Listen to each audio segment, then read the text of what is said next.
What's up, everybody, and welcome to episode 54 of the Game Room Podcast. I'm your host, Rome, alongside my co-host, Dev. Hey, what's up? Oh, boy, man, Dev, how you doing? Tired as always. Hell of a week. Yeah. It was funny because we were going to do a podcast on Thursday. That's mine. Sorry about that. On Thursday, we were going to do a podcast following the Xbox Business Direct, but then things happened, and, now we are on Sunday. Yeah. In hindsight, it was probably a good idea to take a few days to kind of, mull it over, which I definitely did, thinking about it. Obviously, the last show we did, not super positive about the possibility in the future. You do look a little low res on the camera. I don't know if that's something you can fix, but yeah. So while you're looking at that, the Xbox news happened. We're gonna dive into it. We're gonna take a look at what was said during the Xbox business update and kind of break it down, dissect it, give our thoughts on it. So let's get right to it. So the video dropped at 3 p.m. on Thursday. It was a 22-minute podcast. Now, when they announced it was going to be a podcast, first I was like, that's an interesting format. Yeah. But you had to know that the video was going to be something that was highly edited. And, it was definitely a controlled message from them. So first, they talked about exclusivity. And they get right out in front of it and they say, Phil says that four Xbox first-party games are going exclusive. He says that this is not a change to our fundamental business strategy. He wants to do what's best for the Xbox platform and he wants it to grow. Now, Phil says that he cannot say what the four games specifically are due to we pretty much know what they are, but due to announcements impending. He said that we can't talk about it right now because our partners, Nintendo and PlayStation, have announcements planned. Yeah, that makes sense. Now, we know this as well, that there was a Nintendo Direct rumored for this past week, and it didn't happen. Jeff Grubb did report that, much like when the Queen passed away, this was something Nintendo actually probably pushed back their Direct, so I would say expect some sort of partner showcase next week. That's what we've been told also. It's more of a partner showcase, not necessarily a first-party Direct. Okay. But, it would make sense that if Xbox wanted to put this out on the Thursday, Nintendo probably, they would respect their wishes and say, okay, we'll take a step back and let you get this out. Yeah. So, Phil does say that while he can't say what the games are, he makes it very clear that these four games are not Starfield or Indiana Jones and the Great Circle. So right then and there, I thought that was a good first step at squashing some of the rumors. I'll just say this first. Phil and this entire stance Xbox has taken is very open-ended. Which is definitely intentional. It shows that in the future they probably will do more. Oh, I think everything that they're doing this year is just a start. Yeah. I think they are going to go fully multi-platform. Even if it's just in a year time span, maybe exclusivity on Xbox for a year and then expanding, and maybe even less than that, maybe like 6 months or whatever. But they're dipping their feet in. They're going to do a slow rollout, I guess, to keep people happier. Yeah. So Phil also points out a personal belief that he says in the next 5 to 10 years, he thinks exclusives will be a smaller part of the video games industry than they are today. Phil is asked about what the criteria is for the four games. And here's what he says, and we pretty much know what these games are, but this is what Phil says. He says that all these games are over a year old. A couple of them are community-driven, so like live service, multiplayer games. The other two are smaller, not meant to be like big platform exclusives. So the games that are pretty much... I think The Verge actually reported this, so it's out there. It's not just speculation. But it would be Hi-Fi Rush and Pentiment are the two smaller games. Yeah. And Sea of Thieves and Grounded are the two community-based games. Which, again, I think we both agree that those games make sense to be multi-platform. In terms of the way they play, they're smaller games in terms of... Yeah, in terms of today's strategy and today's market, I get it. And it makes sense. They say that these are all games that are newer IP that they want to see continue. and by putting them elsewhere, they can drive up sales, drive up revenue, so that way future investments can be made for these franchises. He does say that there's a strategy. Phil says there's a strategy to introduce IP to other platforms to create interest in your brand. Phil also states, if you're on other platforms, do not take this as a sign that everything is coming, because it's not. Phil says there's no fundamental change to how Xbox sees exclusives. So let's stop right there and kind of unpack this. Xbox was very nice. Their YouTube video, they broke it down and they put the like the time stamps. So we'll stop chapter to chapter and kind of refocus. So it seems to me that Xbox understands the importance of exclusivity on their platform. Making and again, a lot of this is open ended. We're strictly talking about like the next 2 years. Yeah. Phil seems to make it pretty clear he understands that platform exclusives are something that in today's day and age do matter, and they're not just going to ship everything to PlayStation. Yeah. Phil makes it clear that right now is not the goal, but I mean, again, he keeps it very open, including in like interviews he does afterwards that we'll talk about. So, what are your thoughts on this first stance where, number one, they're putting out these 4 games to other platforms, and number two, how you feel in general in terms of Xbox's stance on, there's no fundamental change to their philosophy of exclusives? I think with those 4 games specifically, like we said, I think those games just make sense on other platforms. I think they're going to do great on those platforms as well, especially Sea of Thieves and Grounded. Mm-hmm. But that being like the core vision of Xbox currently, I think it's smart. I mean, you saw the reaction of everyone having you going multi-platform and like getting rid of your exclusives. So it's good for them. It's good for everyone, I guess, right now. Yeah. So I'm going to bring my perspective also into this, kind of in a sense that, like, we talked about it last week. We talked about it for like 2.5 hours. While I do play on all 3 platforms, Xbox is my platform of choice. It's the place where I've invested most of my time and money over the almost 20 years. We're going 20 years of me being on my Xbox. And, I want the brand to do well. And so this first bit, admittedly, was very assuring to me as a customer and a fan of the Xbox ecosystem. I would say this whole video actually did a great job at least easing the concerns for today. Making it clear that, like, right now, like, hey, like, our big tentpole single player AAA games, like, they're going to be on Xbox and they're staying on Xbox for the time being. That doesn't mean Starfield and Indiana Jones will never go to PlayStation, but I would say that I feel good that over the next at least 2 years, you're not going to see those games elsewhere. Yeah. I think we see, you said something where they said the exclusivity, he sees the future of exclusivity being not as important as it is today. I think the future of exclusivity is timed exclusives. Mm-hmm. And I think you'll have your 1 or 2 games that are core exclusives for each company, but I think mostly will be timed. Everything will eventually end up on another platform. Yeah, so I completely agree with you. I think that where Xbox is going, and we're going to get more into like why I think this as we go through this video. Yeah, I have a reason why as well. And PlayStation also said things this past week, which we will also be covering today here on the podcast, that really also lend credence to the thought that like video games are going to be more open. Like, that's just what it's going to be. And like you said, there's going to be like franchises. Like, I don't know if you'll ever see a Halo on PlayStation, and I don't know if you'll ever see like a God of War on Xbox. But I think that we're entering a time in video games. It's not so crazy where that could happen. Yeah, like, it's not a crazy idea for a PlayStation IP to end up on Xbox and an Xbox IP to end up on PlayStation. It's just not out of the realm of possibility. Yeah.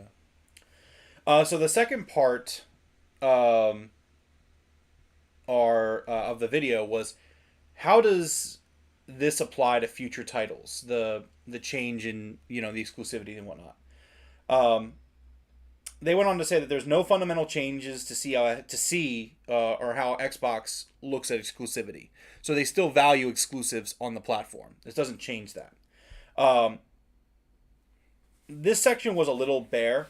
There wasn't much more than that, but Phil does point out the message of play anywhere with anyone has been part of the brand's vision for years. Like this idea of like play with your friends no matter where they are. Like, This has been something that they've been pushing, and when they made that jump to PC, when they've started to talk about the cloud, when they started to talk about mobile, like this is definitely, to an extent, been something that they have discussed over the years. Yeah, it seems like everything they've been doing, it just makes sense for a company that wants to put games on a cloud. Yeah. You see them doing a move, and it's like, that's weird, but if you want your games on a cloud, they're getting ahead of the step. They're like 2 or 3 steps ahead. Mm-hmm. And I don't think they're too early. I think they're just, they're pushing the cards. You see it with like physical games being taken out of stores, and like, I don't know. It's gaming is changing. Yeah. We are not the core audience. We are not the targeted audience anymore. It seems like, I think kids with phones and PC. I think PC is a big part of that. So, I think I was going to say this point later, but I mean, like, we kind of are at that point where I'll just say, like, I think that Xbox's future, based off of what they're saying here, is that all of these things for them are slices of the pie. Oh yeah. I think, like, I can kind of see what they're saying when they're doing, and again, this is heavily edited, very controlled podcast form, Matt, where it's like You have to watch every word. you have to like very carefully pay. Yeah. And there's one thing that I will bring up later that I thought was I kind of caught, but for them, it is about consoles to an extent, and Game Pass, and cloud, and mobile, and PC, and probably other consoles as well. Like, I think for them, Microsoft and Xbox make so much money. They may not be growing right now, but their profits are insane. Yeah. Like, we found out there's 34 million subscribers to Game Pass. And there's a lot of argument going on of like, oh, well, some of it's core, some of it's not. Like, even if you do the math of like core members, like It's still like whatever the core monthly fee is times 34 million, yeah. it's a lot of money.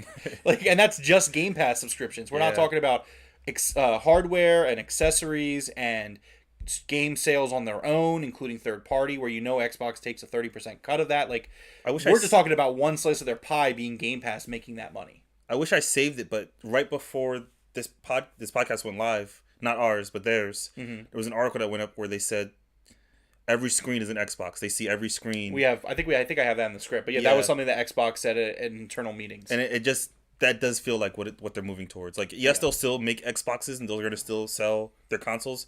That is not their core anymore. They've moved on to more software and cloud-based things. Right. So the third section of the video was first-party games and Game Pass. I thought that this was actually a really big part of the video. Because, again, these rumors were going rampant. Like, people were saying, like, we were talking about, is Game Pass sustainable? Is Game Pass going away? Are they taking first-party games out of Game Pass? There was a lot of discussion on this podcast and on Twitter and everywhere else. Yeah. About, like, what the ecosystem, what's going to happen to the first-party games in general. Matt Booty kind of took this part, and Matt says that it used to be that the platform was the big thing. But today, games are bigger than the platforms. Yeah. He says you look at like a Fortnite or a Roblox, like these games like dwarf. Yeah. Like they're just bigger than the platforms. Matt Booty says that when it comes to Xbox, they have 3 core principles. All of Xbox's games will be on the Xbox platform. So that's guarantee number 1. He's like, our first party games will always be on our platform. Number 2, all first party games will go to Game Pass day 1. Okay. Now, I thought this was really interesting wording because keep in mind they are including Activision in that, so you would have to assume that Call of Duty day 1 to Game Pass. Now that could change. Yeah. But based off the wording, I think there's an asterisk there because from what I remember, didn't they give that up? They gave up that. No, they gave up that it couldn't be exclusive to Game Pass. Okay. They they have to be able to offer that to like PlayStation Plus. Because that definitely That's what the asterisk is. that boosts your numbers heavily. I would think so, that. but the other side of the argument is that all those Xbox gamers who buy the game at $70, do you lose out on money that way? Because let's say you're someone who plays Call of Duty for 2 months, like that's like $32 as opposed to the $70. But I mean, I think that there's definitely some arguments where you should at least experiment and see what happens. Yeah. And then the third thing is that Game Pass will only be on Xbox. So we know what is the Xbox platform. It is first-party games. Those games going to Game Pass. Game Pass only on Xbox. And I think that's, for me, that was one of the bigger messages here, where it's like, like, all right, if you want to put Game Pass on everywhere, like, and you want to take away the first party games, like what does that mean? Like, you need to give people a reason to own an Xbox, or at least be in the Xbox ecosystem. Yeah. If you're putting your entire ecosystem on PlayStation, then your ecosystem would have a lot of problems, in my opinion. So I thought that those three things were big. They say that there will be games that will only be on Xbox, but they want to bring more games to more players. Matt Booty also says that the two key things with that for him are cross-play and cross-save. And that is something that is mentioned more times as we go through the video. The next chapter of the video was Activision Blizzard games are coming to Game Pass. Very quick little thing. Sarah Bond says that Activision games are coming to Game Pass starting with Diablo 4 on March 28th. That's exciting. Big announcement for them. I'm a little irritated, though. Because where's the back catalog? Like, yeah, to me, it was really weird for them not to announce like the more of a back catalog announcement here, where it's like, I expected Diablo, but I was also kind of like, I was expecting other games first. I think that's a big announcement thing. I think that's even. I would expect something like that at E3. Hey, Call of Duty is coming to Game Pass. Maybe they're ironing out something. They're trying to get it on there, but backlog of Call of Duty going into Game Pass, I think, is a no-brainer. It'd be ridiculous not to, right? There has to be some legal reasons not to. I don't think there was anything. I think they will eventually. Yeah, it's weird. It's just weird though. Like, and Ty said it in the Discord, which you should join our Discord, by the way, if you're enjoying this conversation. Link is in the description. Yeah, come join the Discord, talk video games with us. We love it. But Ty and I were talking in the Discord, and he was kind of irritated that like we haven't gotten them yet. Period. He was like, and he didn't like that Diablo 4 we have to wait till March either. He was just like, they finished his acquisition in October. We're going on like 6 or 7 months here, and like they're still not. It's not out yet. And I did agree to an extent. I thought that it is getting a little ridiculous. At least you should probably start putting out some stuff. But you make a great point. Time and a place for the announcement, I suppose. Because I think that's a big deal. Yeah, that's true. Especially if they put all the Call of Duties on. I don't know. We'll see. I think there's things they have to iron out. It's definitely a big rollout for it. Just Call of Duty in general. That's a big rollout. But they have a bunch of other games as well. Like, is Overwatch coming to Game Pass? Or like, I don't know. It's just a lot. Yeah. And we talked about, I think last week, about them not having space on the Game Pass app. I don't know. Like, I don't know how any of that works. How you run out of digital space, but maybe they're trying to move things around. I think maybe, I don't know, because it's first party now. That's a permanent stay. So we'll see. Well, I think the slots thing was more of an investment thing because you have to pay the developers for the games on Game Pass. That was always my assumption. It's not like it's a physical limited like slots in terms of data. That was my assumption. Okay, yeah. The next chapter, again, kind of a relatively quick one, but why isn't this a change in the Xbox strategy? Phil mentions that there is dual entitlement between console and PC, and he says that he's pretty sure the Xbox is the only one that does that. You know, meaning if you buy a game on the Xbox ecosystem, you also get that license that you have it on PC as well, which does help ease some people's fears about games preservation. Yeah, at least I would think so. They say that this isn't a change in their strategy. They still are all about having multiple devices: console, cloud, PC, mobile.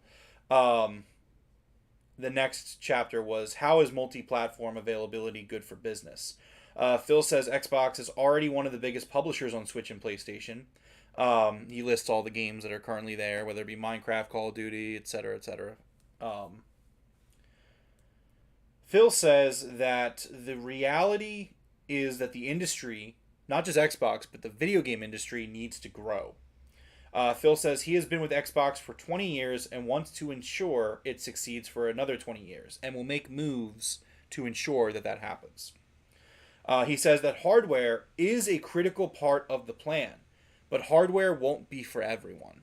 Mm-hmm. And again, that kind of goes back to my point earlier where I think we need to get into the mindset, at least with Xbox, probably one day with PlayStation, but with Xbox, where for them it is the ecosystem that matters. And as long as they keep that ecosystem alive, that's what I care the most about. Like, yes, people like me, I will buy the next Xbox console. We will do it again. We'll be outside of GameStop, picking it up day one. Like you'll Just the be two there of with- us this time. Oh yeah, right. Hey man, like as long if it's easier to get a console, like I'm all for it. Yeah. You know what I mean? But no, but like there are going to be people like me who are going to buy the high end Xbox console. I don't want to build a PC. Yes, I have this laptop's a gaming laptop, and I do experiment with some PC Game Pass games. But like I'm a console gamer. Like I want to play on a console. I don't want to build a PC. So that's Yeah. my avenue. I think I'm on the other side where I do want a PC for if I'm sitting at a desk, but I like playing games on the couch in front of the TV. Yeah. So I think I'm going to end up being one of the people that, if the cloud is good enough and if my internet's good enough to play through, like, Yeah. who knows, my Samsung TV, open up the Xbox app, play my games that way. Yeah, exactly. And I think that there's validity to doing it that way. And again, like there's like it's really like how whoever you are, however you want to play, you want to play. Yeah. And if you're someone who's going to like I don't know, play Halo on your phone while you're on the bus, like that's what you do. That's what you want to do. Yeah. It.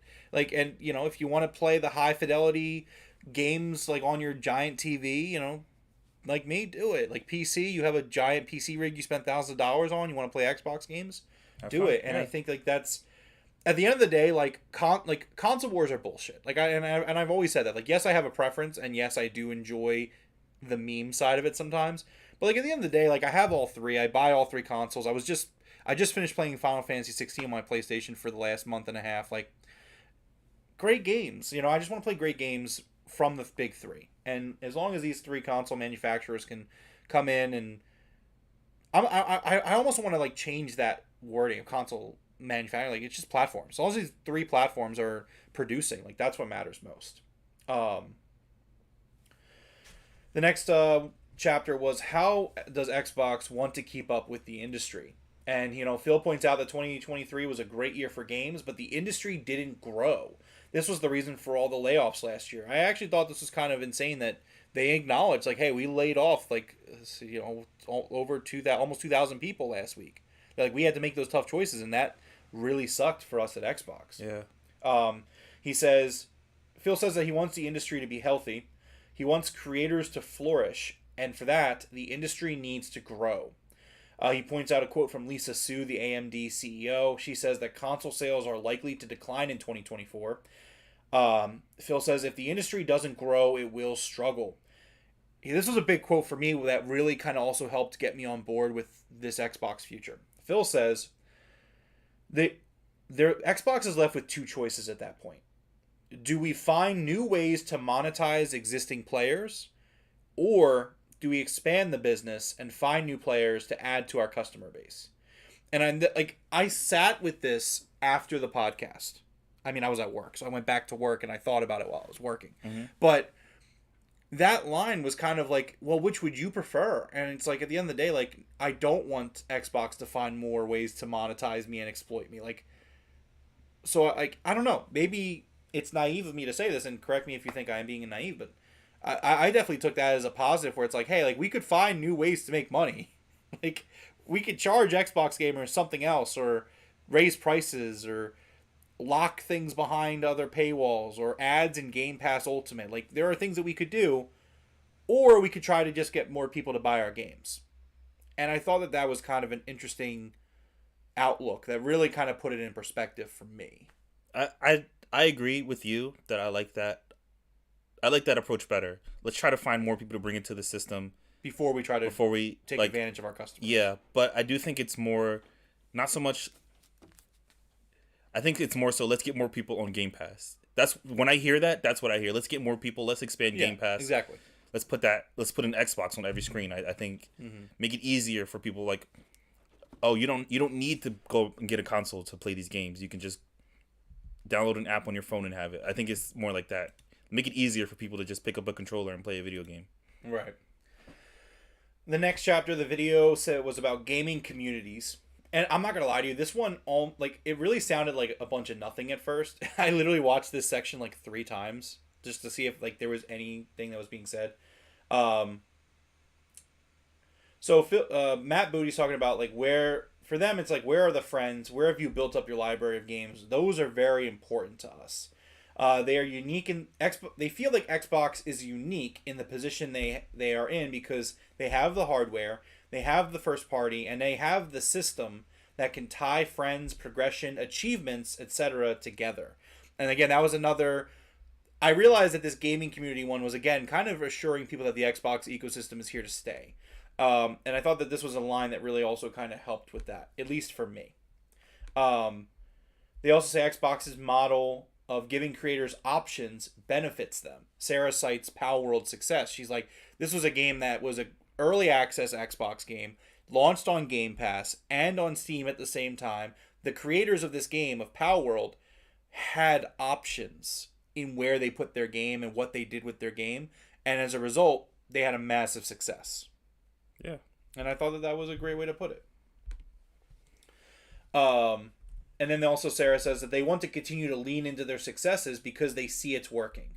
This vision that they have for the future, they say we're kind of doing it and it's already working.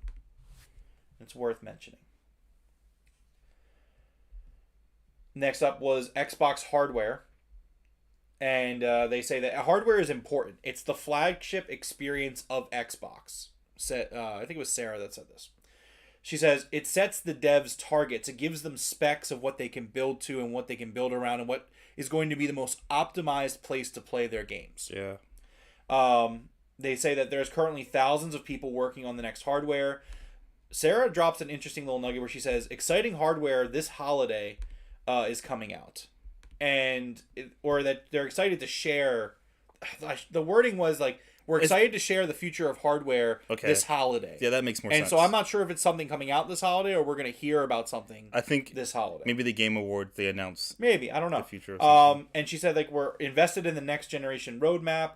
The next generation will have largest technical leap we have ever seen in a generation. That's an exact quote from Sarah. So this is them, again, very good messaging, very clear. It's like, hey, we're doubling down. There's going to be a next generation. We're not making hardware. Hardware is still part of the pie for us. Yeah. And they're saying like, hey, like we're excited about our hardware. We have a lot of people working on the hardware. We're going like, and that's a pretty big claim too. The largest technical leap. That is a big claim. Because you think about like, for me, like, you think about like I think the Super Nintendo generation to like that N64 going into 3D. I always kind of look at that as like the biggest leap, or also like the HD leap. Going from cartridges to disc felt like the biggest leap to me. Yeah, in terms of like that's that's fair. Yeah, I get that. So yeah, I thought that was generally like really just it was good to put it out there. I'm a little worried with power. Mm-hmm. We've seen it so far with this generation where the Series S has been holding back the Series X. Yeah, and if you have more options, are they all going to have to fit on the lowest?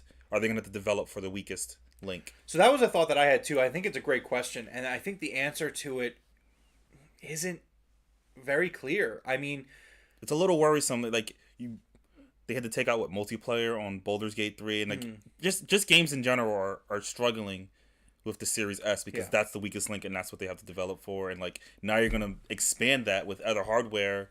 Where do they develop for? You know what I mean? Yeah. I think that you're right. It's definitely an interesting question that we have to continue to see how it plays out in the future. But I mean, at the same time, if their goal is to put Xboxes on every screen, including like mobile, you know, I'm not really concerned about like a lower SKU console. You're worried about more, I'm worried about like what is that experience? The mobile, like the dongle, because I know that's probably still in talks and stuff like that. And I think another thing to note is that we already know that it's reported that there's 2 SKUs for the next Xbox that we know about. Okay. One is going to be a Series X-like device, high-end console. The other one is the one with the dockable. It's the Switch. It's going to be a Switch-like device that's dockable.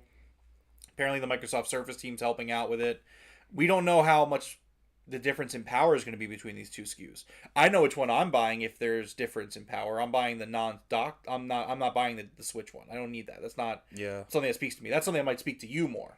Yeah, but I could also just again, a Xbox handheld is just a handheld Windows device. I can, so I can get something stronger from somewhere else. I don't know. Well, I don't want to speculate too much about that because we are ways away from talking about the next generation of hardware. I also think it's going to be very weird when. I don't know if consoles will actually last forever, but it's going to be weird when you're buying TVs with computer specs. You know what I mean? Yeah. You have to add computer specs to your TV because I do think streaming is going to be, you're going to get an all-in-one TV PC. I don't know. We'll see. Yeah. Next up was games libraries and preservation. Again, this is another big chapter in my opinion. The content that's owned, like their stance on game preservation. Phil looks at how Windows works with compatibility. He says that he likes how games that he played decades ago, he can still just go on his PC and play them because of the compatibility with Windows. And he says that he wants that to be the standard for Xbox as well. Compatibility and cross saves and keeping games available to be played are a tenet for Xbox. With future hardware iterations that they're going to support, Phil wants to, and he specified very clearly the word respect. Phil wants to respect the investments people have made in Xbox, and multi-entitlement with PC will help with that as well. Now, I'm going to take a quick break from this to kind of, so Xbox, the Xbox Wire, their official news blog, whatever, did put out a little bit of a statement, and I was just going to read this. So, doubling down on its commitment to the future of Xbox, Microsoft posted a statement on the Xbox Wire saying, quote, Xbox players should have confidence in building your digital library in the Xbox ecosystem, and that its commitment to game preservation is, quote, unwavering. We will continue to reward that with the most robust player-friendly experiences, including backwards compatibility, cross-play, cross-save progression, convenient cloud gaming, and more, the statement reads. Xbox consoles will continue to provide a flagship experience for players. It's where you get the best value and convenience. It's where Game Pass provides unprecedented access to an ever-evolving library of games. To be clear, they add, Game Pass will continue to be only on Xbox platforms. So again, I thought that this was also great, doubling down on the Xbox Wire statement, where that if their messaging is to be believed, for them, they're saying, hey, we hear you, like, the games, the ecosystem, we are going to continue to support it, as long as we're around. Like, we want you to be able to buy a game on your Xbox One and then 20 years later play it on the next box. Okay. That's what I took away from it. Yeah. And honestly, for me, again, that's kind of what's most important. Like, I just don't want the ecosystem to go away. Yeah. If you buy a game, it'd be kind of nice to play it whenever you feel like it, You know what's funny? I actually did something yesterday that I've never done for anything. I actually made a wish list on the Xbox Digital Store. Okay. Because there's no physical games. There were a few games that recently came out, and I'm like, you know what? Let me just add these to this wish list so I can remember that I want to buy them at some point. Okay. It's like, I don't buy digital games usually, but I was like, you know what? Just in case. Yeah. And like, I'm feeling much better about the Xbox ecosystem. And I guess at the end of the day, that was what they needed to do. So mission accomplished, I guess, for them. Some of the things that they say, it's a little weird, where they say things like, Game Pass will only be on an Xbox ecosystem or an Xbox device, but I think that just means Game Pass is going to be on everything except PlayStations and Switches. That's how I took it too. Yeah, because it's on PC, it's going to be on phones, it's going to be on TVs. Yeah. It's going to be everywhere except for those two consoles, so it's... Well, again, I don't think that's necessarily a bad thing. I'm not saying it's a bad thing at all. It's just... it's funny how they say that. It's just like, okay. Yeah, no, I think, well, again, we need to change our level of thinking. I said it a little while ago where it's like, I need to stop saying the 3 console makers. It needs to be like the 3 platforms, which really 4 with Steam, 5 with Epic Game Store if you want to, like, no one's talking about GOG. So just let's say the 5. But like, again, like, I think that it does. It just has to be a change of thinking. It does feel like, and I think we talked about this before when I guess when Game Pass started and it was blowing up, where they feel like they're becoming more of Steam, but maybe like a mainstream Steam, or maybe like a Steam on PC and TV, like, you know what I mean? Just a bigger market.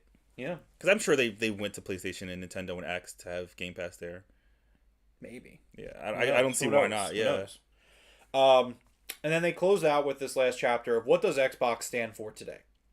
The 4 things that they say is for Xbox, you're on a platform where the biggest games are coming to this platform. They make it clear, and for me, I think that's them addressing like the whole like concern, like, oh well, third parties aren't going to come to Xbox. They're like, hey, the biggest games are always going to be here. We're going to make that happen. Yeah. Number 2, they say Game Pass and first party are day 1 launches. I think Game Pass is part of the future, and the first party day 1 launches will be on Game Pass. I think that's what I meant when I wrote that down. I think that's very important for Game Pass. It's extremely important. Yeah. Yeah. Number 3, you're playing on a platform that has cross save, cross progression, backwards compatibility, play anywhere you want, take games forward with you. And then number 4, investing in the ecosystem that wants games to be more successful and creators to be more successful. They Cross save is so. The first time I ever played a game at home, saved it, came here to your place, yeah. booted up the game in my on my account. What was that again? That was Guardians? There's No. been a few games. Well, yeah, but the first one you're saying like that was experience for you. It might have been Halo when we were playing Halo and like Yeah, it was. Because Yeah. you were like, oh wow, everything's here. yeah, and it's just like Yeah. I don't know. That's so cool. To like, I don't have to bring my memory card to my friend's house. You know, like, Right, it's- So they close with saying like, hey, the biggest games will be coming to Xbox. We have a June showcase, business as usual. We'll see everybody in June. And that was the video. I thought it was a really Forrest has arrived. Forrest thought he thought we were going live at 8:00. I did message him, but Forrest doesn't check his phone, I guess. So we've been live for an hour, Forrest. No, Xbox didn't explode. Everything's fine. The future is here, old man. No, so again, I think Xbox did a really good job at kind of calming the fans. Again, speaking from my perspective as, a fan of the ecosystem, been here for almost 20 years, I think that I definitely feel a lot better than I did. I think there are still a lot of risks that Xbox has in front of them. I think that the way that the rest of the games industry responds will dictate how successful this will be. I honestly think that. I think they're on the right track. Yeah, I think cloud gaming, and I think Xbox knows this, or Microsoft probably knows this in general. Like, that's kind of the future of where gaming's at. Maybe Xbox is expanding too big and PlayStation is staying too tight. Mm-hmm. They're gonna have to meet in the middle somewhere. Nintendo can do what they want. Nintendo is the richest company in Japan. Yeah, Not video game company. Yeah, they're That came out. Yeah, that was a study that was done. They are the richest company in Japan. yeah, no, they're fine. They're fine. Yeah, they're fine. I think back to like last week when Ty was in the Discord, he's like, "Oh, if Xbox and Sony put their games on each other's platforms and have handhelds, Nintendo's in trouble." they're and not I'm in like, trouble at all. "Thank you." They're He was not. like adding you because like he knows you like to disagree with me, so he's like, "Where's Devereaux? Get him in here." No. and I'm like, Devereaux's not going to disagree with me on this. No, they're not. Nintendo's not in trouble. Should we do the meme where it's like the two guys like grabbing hands? It's like no. Like Nintendo is not in trouble. Yeah, they're like. I feel like people say that every generation. They're like, oh, the console's stronger, or the Switch is weak. Yeah, it doesn't matter. It never matters. Never matters. It doesn't matter. It never matters. Except for the GameCube generation. That was the only generation that mattered, really. Yeah. Nintendo prints money, yes. So there, like I said, there is a situation. The most ideal situation for Xbox, where everything here works and this multi-platform jump works. It really, the only way I see it happening, truly, is if everyone joins in, or at least PlayStation. Which we're going to talk about PlayStation news in a little bit. We do have a little bit more Xbox to go through, but I don't think that PlayStation doing this really at this moment seems completely crazy to me. It does. I don't think it does, but we'll get into it. A few other little things about Xbox. So Phil Spencer sat down and did an interview with The Verge. This launched right around the same time. Just going to run through some of these questions he was asked. Let's see. So Phil was asked, why is publishing more games on multiple platforms key to improving the long-term success of Xbox? Phil responds, the games themselves have just a great opportunity to grow. When you find a successful game that's working, that's finding great customers on our Xbox console on PC, you think, how do I make sure those game franchises continue to grow? We can invest in them, they can continue to thrive and find new customers. The software part of the business is an easier part of the business to grow and scale. It becomes more about access, both how do the bits actually get to the screen and even some business model access. For us, it's Game Pass plus retail. There's obviously plenty of free-to-play games on Xbox, but I'd say that the business model diversity of giving people more choice and how they build their library, our platform needs to enable those things. And then I think the games themselves, on top of that, just have an incredible opportunity to reach the billions of players that are out there. You can see something like the launch of Palworld in the last month, right? It's effectively one game that was built, they continue to update it, and it's finding just massive numbers of players on Xbox and PC. Games just have that ability to continue to grow, and we want to make sure that our games as part of Xbox are one of the strongest parts of what Xbox is about. Okay. And again, I think that was it's a great sentiment of like, hey, like Game Pass is a part of our model. So is the retail side of it, where it's like, yeah, we're gonna put a box in people's homes, but we're also gonna let people stream it from the cloud. Like, it just makes a lot of sense when he puts it that way. Yeah. But again, it's a risk, and if the rest of the industry doesn't kind of play along. I do think with this move, I don't know if they're going to take the financial hit on selling consoles in the future. I think the console will be the price that it's supposed to be. Well, so I actually had a really interesting thought about this. I'm gonna save it though. Okay. I'm gonna get to it when we get to the PlayStation stuff. If so, the next question was, if the goal is more people playing games and more people discovering them, why just these 4 games and not more? You say you want to learn from these, but surely if they're hugely successful and you see that more people are playing them, then you'll do more in the future, right? He says, yeah, but we haven't seen that yet. We're obviously one of the biggest publishers on PlayStation and Nintendo today when you think about the Activision, Blizzard, and Bethesda lineup of games, so we know what it means to ship games on Steam, PlayStation, Nintendo, and Xbox. These are games that originally launched on Xbox. They were Xbox branded games, and we want to see what happens, because going and doing the development work to bring them to the new platforms is real work. We want to make sure that the return makes sense. We want to make sure the audience that's there has an appetite. Maybe they don't. We'll also watch what happens on Xbox as well. Our goal would be that the communities of those games grow. They grow and they thrive, but we'll see. We'll see what happens when we take games that launched originally on Xbox and PC and bring them over to other consoles, other closed platforms. We don't know. We've done it a couple times, obviously. Ori went over to Switch after we had launched. We've launched Psychonauts 2 on both platforms and launched Minecraft Dungeons and Minecraft Legends on both platforms simultaneously. So we have some data about what happens there. We just want to make sure it's good for the long-term health of Xbox. Okay. Next question was, you mentioned that Starfield and Indiana Jones aren't part of the 4 despite rumors, but will those games ever come to PS5? Can you rule that out?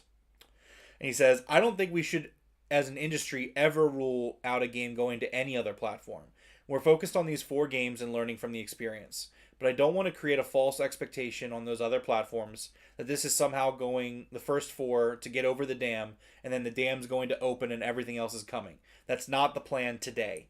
I also don't want to mislead customers on those other platforms. We're launching these 4 games, and we're excited about it. We're excited about the announcement and everything else, but we'll see what happens for our business. He says, obviously, you saw the Xbox fan reaction to some of the rumors. People worried about their digital library and the future of the console. How are you going to keep those fans and keep the Xbox ecosystem alive? A great question from The Verge, by the way. So the answer is, I always take the feedback from our most ardent fans very seriously. We're coming out of a December where we had our highest Xbox engagement ever in the history of the console. More players than we've ever had. I know that there's this fictitious world where people think that one exclusive game kind of kicks off the sales of a platform, but the industry just doesn't really work that way today. We've made a commitment in recognizing and respecting the library of games that people have purchased on our platform. I think we have a good track record with our backward compatibility with Xbox Play, anywhere giving you a PC and console entitlement when you buy a game from us. When we've talked about future hardware that we're going to go and build, compatibility and library support is just kind of fundamental for us when we think about what our plans are. So we're very, very committed to that. I would put our commitment on that front and that we've made up against any of the other platforms. I don't know what other console manufacturers go out and say that the games that you're purchasing now are going to be playable in the future. And frankly, with FPS boost and auto HDR, maybe even playable better than they were in the original state. That to me is a pretty fundamental brand promise for Xbox. Okay. So he's also after that asked about, during the FTC versus Microsoft case, they said that Sony takes 30% of the revenue they get from those games that they put on Xbox puts on PlayStation, and they try to basically kill Xbox or undermine Xbox in certain ways. Why would you want to put more games on that platform if that's the case? Phil laughs about it. He's like, maybe that's why we're only doing 4 of them. Okay. I'm going to learn about our partnership with other platforms. I'm going to learn about what happens with our players. I think it will benefit the games that we're putting there, and that's a good thing for us. If we can use the other platforms and have gamers, and maybe some of those gamers don't want to play it on PC and don't want to play it on Xbox, that can help us grow our business. I think that's great. If the net result is that other things are punitive to the Xbox platform and try to limit our growth, then we'll have to think more carefully about how we support those other platforms. So basically, this is also a great answer that also, again, the future is open. But if, let's say, Xbox puts these games on PlayStation and PlayStation just keeps spending money to third parties to keep games from Xbox, maybe Xbox looks at it and says, like, well, you're still trying to kill our brand.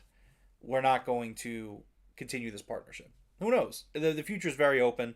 That's what I get from that answer, though. No, at least not with that specifically. I think No, I mean, maybe other types of examples, but if PlayStation clearly is like still trying to kill Xbox effectively, like Phil's statement here is basically, we're going to play it by ear. If they take more of that revenue and they're just going to try to continue to like kill us, we're not going to keep putting our games on your system. That's how I read it anyway.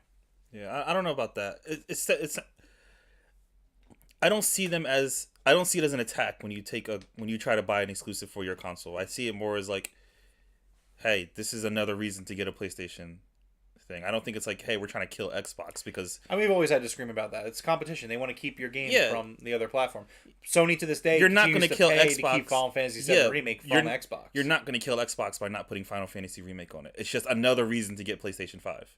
Xbox isn't going we just anywhere. disagree about it. Like, it is what it is. It's not like in the spirit of competition. PlayStation would love to put Xbox out of business as it stands. You don't think that? No, I don't think so. I think it's crazy. I think you're being crazy then. You're being extremely naive. All right. Let's see. I think it's like you said, the console wars hasn't really been a thing. At least, like, I don't think they want the other company out of business. You know what I mean? I disagree. I mean, could I see it being a future where that isn't the case? Yeah, I hope that that's the future. They're already in first place. They already have way more consoles out. It's arguably you can say they already won the console wars. Like well, they have, yeah. Yeah, it's like it doesn't mean you don't want to put your throat on the competition's foot. Again, I'll go back to wrestling. It's like WWE had WCW destroyed in the ratings. Like they could have let WCW just kind of float away into obscurity. What did they do? They decided to buy it and close it and just destroy their legacy. But these things happen. But we also talked about how competition is good, and I think they do see good. the numbers boosting. I think again with wrestling, WWE is seeing what AEW is doing, and they have to step up their game. Yeah, and like you said, it's been pretty okay. Like, but at the same time, WWE would love to put AEW out of business. We know that for a fact, based off things that have happened with the contract tampering amongst. This isn't a wrestling podcast. We're not going to go too long into it. But bottom line is that WWE is a company that does not want competition in the space. They will gladly do whatever it takes to snuff out the flames of competition. Another thing with the wrestling comparisons is that Xbox and Sony seem like very two different companies at this point. Their vision, I mean, they have in common they sell games and I don't know about that, hardware. actually. They just don't feel like they're on the same playing field. I don't know. We'll get there, but Yeah. I'm starting to. 2 weeks ago, I might have agreed with that, or a week ago, I might have agreed with that. I don't know if I necessarily agree with that at this point. So Microsoft. The next question was: Microsoft used to track the success of Xbox, or at least the executive compensation based on Game Pass, and that switched to content and services revenue. Can you tell us why that changed, and how does this overall impact how Microsoft tracks the success of Xbox internally? Phil says, it doesn't change how we're tracking success. Revenue that we make on other platforms will be part of content and service revenue as it is today. Minecraft on PlayStation counts as part of our content and service revenue today. In terms of why we shifted, I think it was important when we were kickstarting Game Pass that there was a discrete focus on trying something new. In the end, I know there's people who don't believe it when I say this. Our goal is not to make everybody a Game Pass subscriber. I've said many times that maybe 10 to 15% of our content and service revenue is subscriber revenue. It's a good business for us today. Game Pass, but in no way is there a plan that says, okay, everybody needs to become a Game Pass subscriber. If somebody wants to play a free-to-play game on Xbox, and that's what they're happy doing, or if somebody wants to continue to build their library of games by buying games on Xbox, we're totally happy with it. We went to content and services because it's actually more reflective now that Game Pass is kind of at a scale where it's a sustainable, profitable business for us. We don't have to have a discrete focus just on Game Pass. We should really just think about the health of the overall business on Xbox, which is people buying games, subscribing to games, buying items in games, and the things that people do on the platform that drive the business. So again, this kind of coincides with what I was saying. Phil's saying, like, hey, it's all about the pie. It's like Game Pass is like some of our revenue. It's not all of our revenue. We want people, like, If you're going to buy your games on Xbox, that's fine. We don't need you to subscribe to Game Pass. We just want to give you the options. There's also something in there, and this is also something you said before. Xbox sees games bigger than consoles. They like They said games could be bigger than the platforms. You mentioned Fortnite as one of them, and just with this quote here, they want people to buy. They want people to buy games, subscribe to games, buy items in games. It feels like not only are they focused on the cloud, but they want more live service games. They want more games, large games that people buy into, where you're paying for that game monthly or yearly, or you're staying in that game for however long. Maybe that's your backup game or whatever. But it seems like Xbox is moving towards a live service future. We already know PlayStation is. They were working on like 15 live service games. Yeah. So that's another thing to keep your eye on. Yeah, for sure. I agree. So next question was, ultimately, am I correct in thinking you'd prefer to have another Minecraft and another Power World situation than another? Yeah, I know. I should have been like, great lead in. Then another X amount of Game Pass subscribers. That success of a multi-platform game is proven out in the revenue from Minecraft. That's a successful game. Phil says, I tell you honestly, running the business, having a diversity of business models that are working is pretty critical. The one thing I will say about the Game Pass subscriber revenue is that it's consistent. You can look at it, it's growing. You can see it, you can kind of see its growth. You know plus or minus what it's going to be next month and the month after.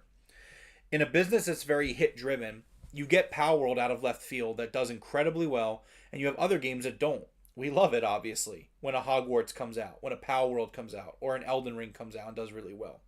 I like the fact that we get a mix of things. Huh? We love it too. I don't want just the right. I don't want just the AAA first party stuff to do great. Yeah, I want like exactly. Yeah.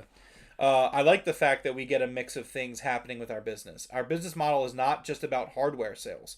It's not just about first-party game sales. It's a diverse business model that leads to the business success that we're seeing today, which I kind of think of as a testament to the path that we've been on the last few years. Again, just great stuff from it. He says, switching to hardware side of the equation, you've mentioned that the new console and controller options are coming this holiday. Are those the leaked refreshed models that we saw in the FTC documents? Phil laughs and says, I don't know about any leaks. I don't know what you're talking about. He said, well, you said there were old plans, so what's happening there? Is that what you're teasing? He laughs again. We'll talk about things that are coming up. I will say I'm very proud of the work the hardware team is doing, not only for this year, but also into the future. We're really thinking about creating hardware that sells to gamers because of the unique aspects of the hardware. It's kind of an unleashing of the creative capability of our hardware team that I'm really excited about. He asked about, does that involve a handheld? You keep liking loads of tweets about handhelds. Phil laughs. He's like, I'm a big fan of handhelds. I'm a big fan, but nothing to announce at this time. He goes on to, go a little bit further about how that would be successful if they wanted to do that. On the mobile side, you've also talked about an Xbox mobile store and the potential for that. Is that still happening this year? What's the status of that?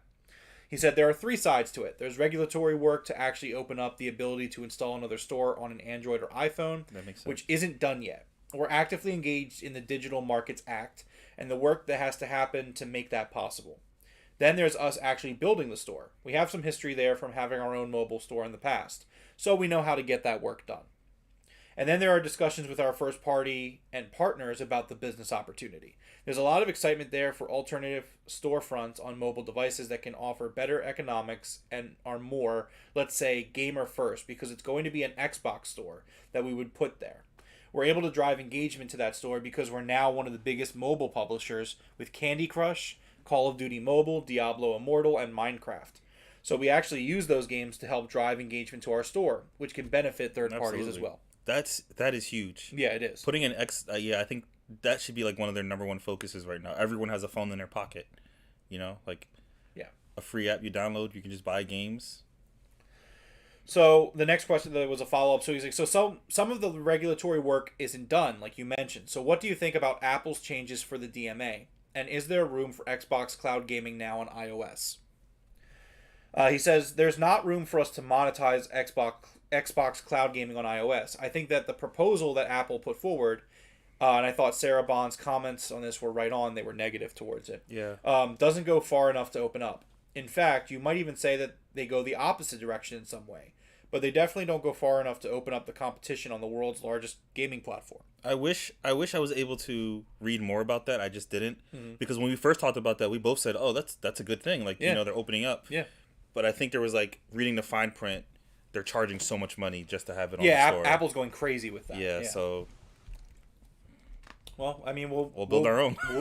we'll be reporting on what happens when that stuff goes down. So Yeah. subscribe. Last question from The Verge. He says, with more Xbox games coming to PS5 and Switch, what is Xbox to Microsoft now? Phil says, Xbox is our gaming platform and content business. It's the number one consumer business that Microsoft has. I think you might have commented on looking at last quarter's earnings. We're now with the third largest business in the company. It's an important business. It's a consumer category that is driven by technology and creativity. It's a partner-led business for us, so we get a lot of feedback and interaction with some of the world's best creators. It's been amazing the support that this company has given this business over the last 5 or 6 years. Honestly, it sounds so cheesy for me to say it, but I've never been as excited as I am now about the opportunity ahead for us. The gaming teams, the games that we have in the market, where our cloud is, the growth we've seen on PC and cloud, our hardware roadmap, it's really an exciting time at Xbox. I want to be part of games industry growth, and I want Xbox to play a leading role in the growth of this industry, finding new players and new creators. And yes, we will take our share of that in the business as it grows, but as an industry, we need to be really focused on how do we grow the industry. So I thought this was a really good kind of interview piece that went alongside with the Xbox podcast. It was funny because this launched before the video showed up on YouTube. So I was on my break at work and I was like trying to do it. Well, I didn't even get to read it, but it's like, it's confirmed 4 games are coming to other platforms before the video even came up, and I was like, oh no. And then I watched the video, and again, felt a little bit better as time went on. I read more. Other little things. So Game Pass, we talked about earlier, does have 34 million subscribers. That does include the numbers for Game Pass Core. Now that does mean that the numbers are kind of stagnant. It doesn't, based off the previous numbers that they've shown, not a lot of growth. But again, the revenue is there. Yeah. And it's part of the pie for Xbox, which I think that's important. So Phil also went on to talk about games going to PlayStation and Nintendo, and Phil Spencer wants Sony and Nintendo games on Xbox, but he doesn't expect it. The following is from VGC. In an interview with journalist Steven Totillo's GameFile newsletter, Spencer said the decision to bring 4 Xbox games to other consoles wasn't intended to make its rivals follow suit. Quote, "This is not for me like some kind of bartering system," Spencer explained. "We're doing it for the betterment of Xbox's business." Despite this, Spencer said he would of course welcome other consoles games on Xbox, and noted that it would be beneficial for multiplayer games in particular, where building a large online community is important for a game's lifespan. Phil says, "I will say, when I look at a game like Helldivers 2, and it's a great game, kudos to the team shipping on PC and PlayStation, I'm not exactly sure who it helps in the industry by not being on Xbox. If you try to twist yourself to say, like, somehow that benefited somebody somewhere. But I get it. There's a legacy in console gaming that we're going to benefit by shipping games and not putting them on other places. We do the same thing at Xbox." Makes sense. Spencer also noted that Helldivers 2, which Sony released on PC and PlayStation on the same day, is doing well on PC. He says, I will say shipping more games in more places, making them more accessible to more people is a good part of the gaming business. Earlier this week, that part we'll get into a little bit later about what Hiroki Totoki said. By the way, I love the name Hiroki Totoki. Fun to say. One of my all-time favorite names in gaming. Like, Hiroki Totoki. That's great. I love it. But anyways, we'll get into that in a little bit. So yeah, I mean, like, I think that you look at Helldivers 2 right now, which is just an insane it looks success. so fun. It does. It looks fun. But it's an insane success for them. And I think, especially on PC, I think Nintendo's. I mean, I think Sony sees that, like, hey, we put this game day and date on both PC and our PlayStation. I think it passed like GTA 5's concurrent Steam players. Yeah, it passed. The other day, it's like it passed Starfield. It passed Pal World. Mm-hmm. Yeah, the servers can't keep up. It's like, and again, like, this is something where you look at it, and it's like, Phil makes a great point. It's like, honestly, like, this is a PlayStation first party game. PlayStation, like, let's say they theoretically put it out on another console. Did this just start? No, Ty, we've been going live for like an hour plus. You put it in Discord, right? I did. No, Ty, but just hang out with us and you can check out the Xbox stuff earlier. But so Phil's talking about what he says makes great sense. Like, who benefits from a game like Helldivers 2 not being on Xbox? Yeah. Because like it's a first party game for them. So by selling the software, they're going to make more money. If it wasn't on PC, I would say, oh, Sony benefits. But because it's on PC, it's like it's okay, it's out there. It's at that point, like you've already put it on one. Like what's the difference? There's no reason for someone to go out and buy your console to play this game because it's on PC. That's my thought process. Yeah. And we're gonna talk more about it when we get to the Sony stuff, but we're still in the Xbox territory. So we'll get into it.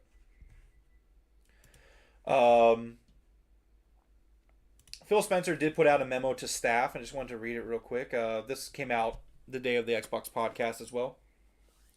He says, today at noon Pacific, we'll be posting a special episode of the official Xbox podcast. In the episode, Sarah Bond, Matt Booty, and I will share the community our plans for the future of Xbox. We'll also discuss how our vision will benefit our players, creators, and the industry as a whole. When we look at the state of our medium, we will see players increasingly gaming on multiple devices, but their experience is defined by the fragmentation created by platform silos. Multi-device players have to navigate multiple identities, entitlement libraries, communities, wallets, and rewards programs. Similarly, the industry's biggest franchises increasingly ship across multiple devices, requiring creators to build and manage multiple instances of their games, leading to higher costs and fragmented communities.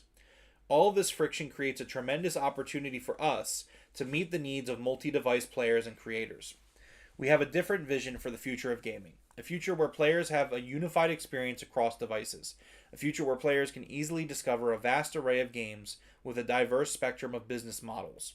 A future where more creators are empowered to realize their creative vision, reach a global audience, unite their communities, and succeed commercially. A future where every screen is an Xbox. This is a future where Xbox is everywhere, consistent with our promise to empower players to play the games you want with the people you want, anywhere you want. Yeah. Again, the model definitely makes sense, but again, it really comes down to, is the rest of the industry going to play nice?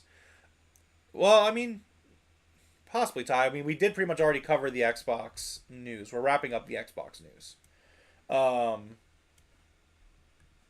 And so, lastly, for the Xbox news, obviously, they said that the 4 are the plan, but Video Games Chronicle says that according to The Verge, there are other games being considered for other platforms. Mm-hmm. Flight Simulator and the next Doom are the ones that are kind of being talked about. According to The Verge, they also corroborated previous claims that Gears of War had been considered for release on non-Xbox platforms too. It reports that final decisions haven't been made on these games, but that they one day could follow in the footsteps of the other first-party titles headed to Sony and or Nintendo consoles. I think when it comes to Gears and Doom, those are definitely bigger games. Yeah, Gears still would rub me a little bit the wrong way. I mean, I think that, like... But I do think the only reason I give it a pass is because it does seem like they're going to make... Not that I'm not saying that the next Gears won't be, great with the story and all that. They want more multiplayer games going... Yeah. That's definitely a push. I think the next Doom will be multiplayer as well, or have some multiplayer function that's very core to its game. So, I think when they talk about Gears of War, I do think that this Gears of War collection is real, where, like, they're getting ready to release, like, a Gears 1 through 3 anthology, kind of like a Master Chief collection of, like, product. I think that's been in the talks for a really long time, right? It has been. But it would make sense, like, if they're going to drive up hype for Gear 6, which... We haven't seen Gear 6 yet. I think we see that in June, which maybe it launches next year. Maybe it launches 2026. Yeah, I don't know. But I think it's at least 2 years out. I think it's 2025 personally, but that's just me. I feel like it's been a long time. Yeah. We'll see. But we'll see. So that's it for the Xbox news in terms of all that went down. The day before, though, there was, from PlayStation, we got a fiscal report for the fiscal year. And he said some interesting things that really kind of paint a picture for a quick second, I thought you were going to talk about the game the day before. I'm like, there's more news on that? Which I did see an article. No, there was some news, but like again, like I had to cut it. It just didn't make sense to include it this week. But no, go ahead. So PlayStation's new chairman says its studios need to improve when it comes to business. Now this is going to be like a 3 article pile up from VGC. I don't know why they didn't just put it together as one, but whatever.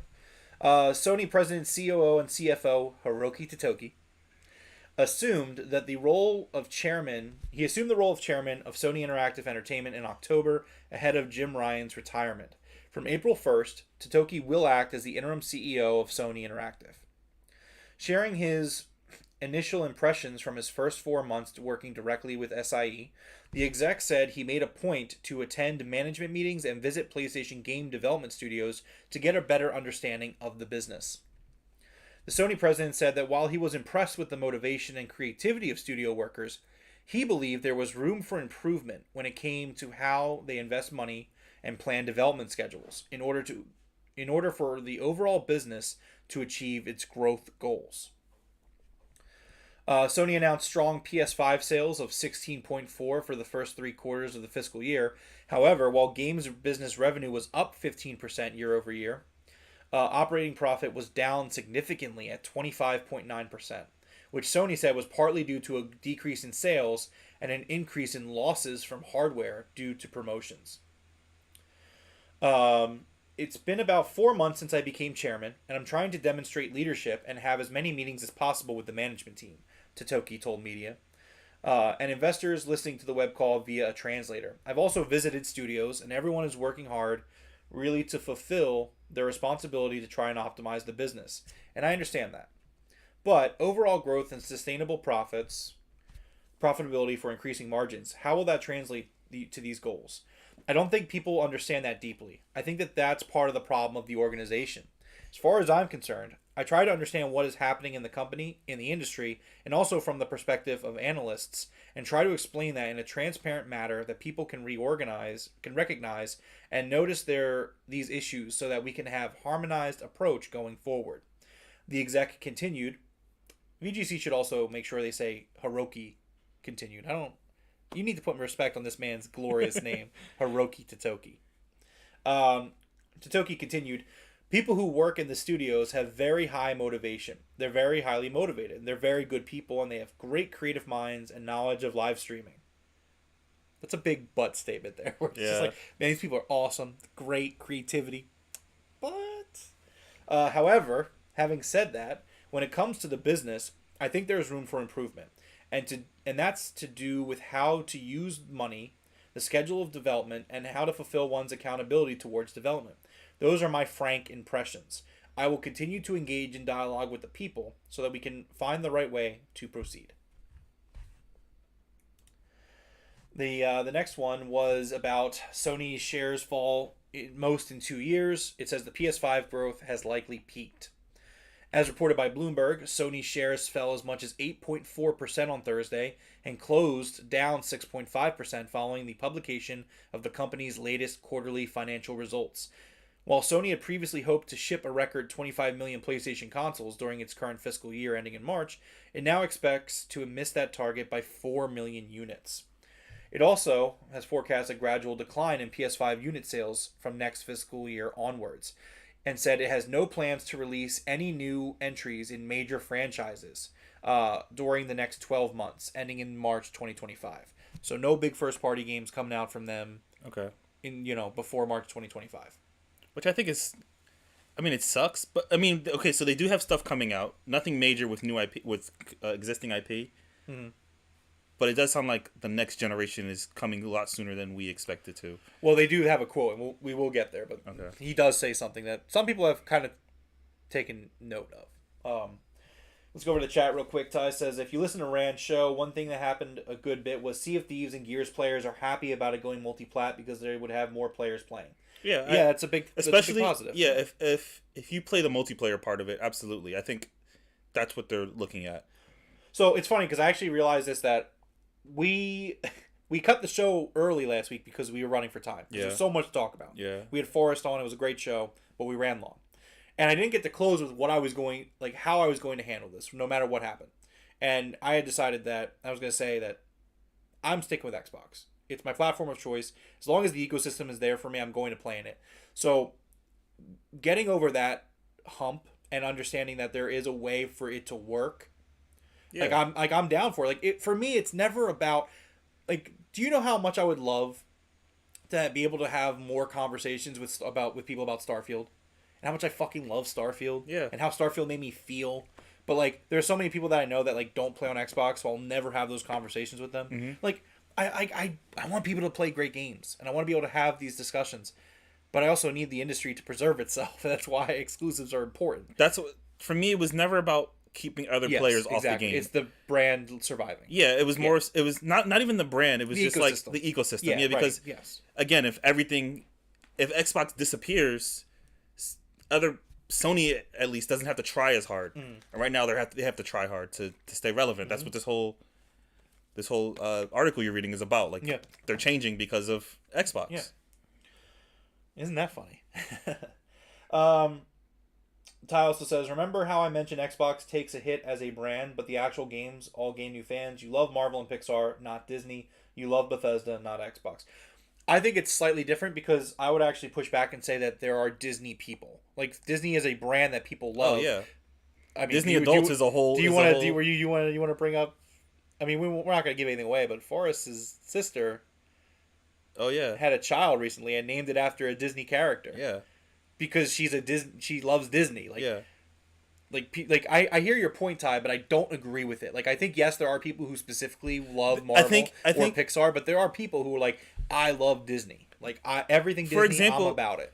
So we talk about like Xbox gear, and you're not wearing any Xbox like Not clothing. today, but but- people don't really wear Xbox and PlayStation gear. But I think Nintendo is a. When you look around the room, it's like it's I clearly would- Nintendo heavy, but like it's not because that. But like you could see someone wearing a Nintendo shirt. You know what I mean? Yeah. And I think it's because of the exclusive IP that they hold. yeah, it's the amount of IP. Yeah. They're the richest company in Japan, Ty.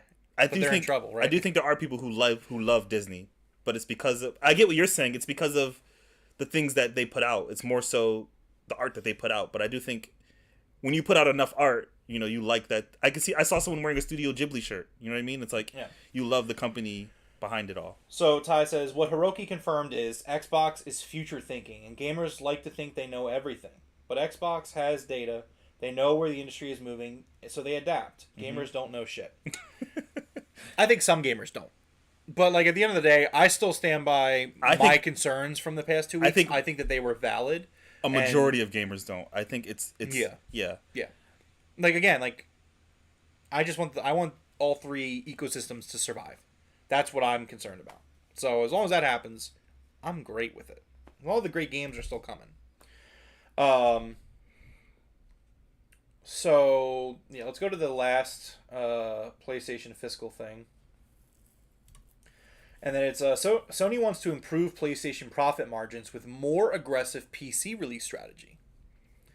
During the Q&A session following Sony's latest financial results briefing, Hiroki Totoki was asked why the game division is seeing an increase in gross income but not in profits, and whether there were any initiatives planned to improve the bottom line. Totoki replied that there are two main factors he wanted to focus on: hardware and first-party games. In terms of hardware, he noted that cost reduction in this console cycle is really difficult to come by, compared to previous generations due to the increased price of components, and implied that console prices wouldn't be dropping while it looked for ways to improve margins.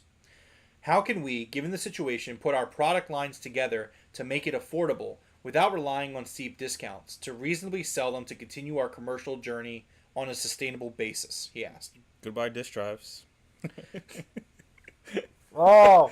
Goodbye disk drives. I personally think that's important, and there is an opportunity in that. Totoki then addressed the topic of first-party games, and made it clear that he feels releasing them multi-platform, his words, multi-platform, which he seemingly clarified as meaning PC, continues to be on the way forward. That makes sense. In the past, we wanted to popularize consoles, and that first-party titles' main purpose was to make the console popular, he explained. This is true, but there's a synergy to it. If you have strong first-party content, not only on our console, but also other platforms like computers, a first-party game can be grown with multi-platform, and that can help operating profit to improve. So that's another one we want to proactively work on. Okay. The man says like, hey, these first party games, like, take them to other platforms and they make money. Yeah. I love that this came out, by the way, this same week. Like, this was the timing of it could not have been better, because it's like, oh, okay, so like both companies are going the same way. Yeah. All right, that makes sense. It's a little different. I think Xbox is way more aggressive in it because you're in third place. You have less to lose. Sony is in first place. They still have hardware across the nation, across the world, and I think, again, when the PS6 comes out and when the next Xbox comes out, more people. We already know the more Xbox, PlayStation's going to sell more consoles. You Sure. know what I mean? Yeah. They still have an incentive to sell boxes. They just need to make a profit off of it, and we're going to see maybe changes with consoles. So, I mean, again, I think you said it earlier. It's like, if it's already on PC, what's the big deal about putting it elsewhere? That is a. And I think that's just what it makes so much sense. And here's a thought that I had. But look at the opposite of that. If it's only on the PlayStation console, you have to go get a PlayStation. So let me explain to you my thoughts on this. And it was a thought that I had. So, most of the time, consoles are sold at a loss, correct? Mm-hmm. Most of the time, in fact, I think almost every time, at least in the modern era, these console makers, they put take out a these hit. consoles and you lose money on every hardware you sell, Yeah. with the hope that you're going to make that money back in your software sales. Yeah. So what if you went to PlayStation, you said, hello, Mr. Hello, Hiroki Totoki. What if you could, instead of having to take a hit on every PlayStation you make, have someone just buy your games elsewhere? Have Xbox foot the bill in the console market, so to speak.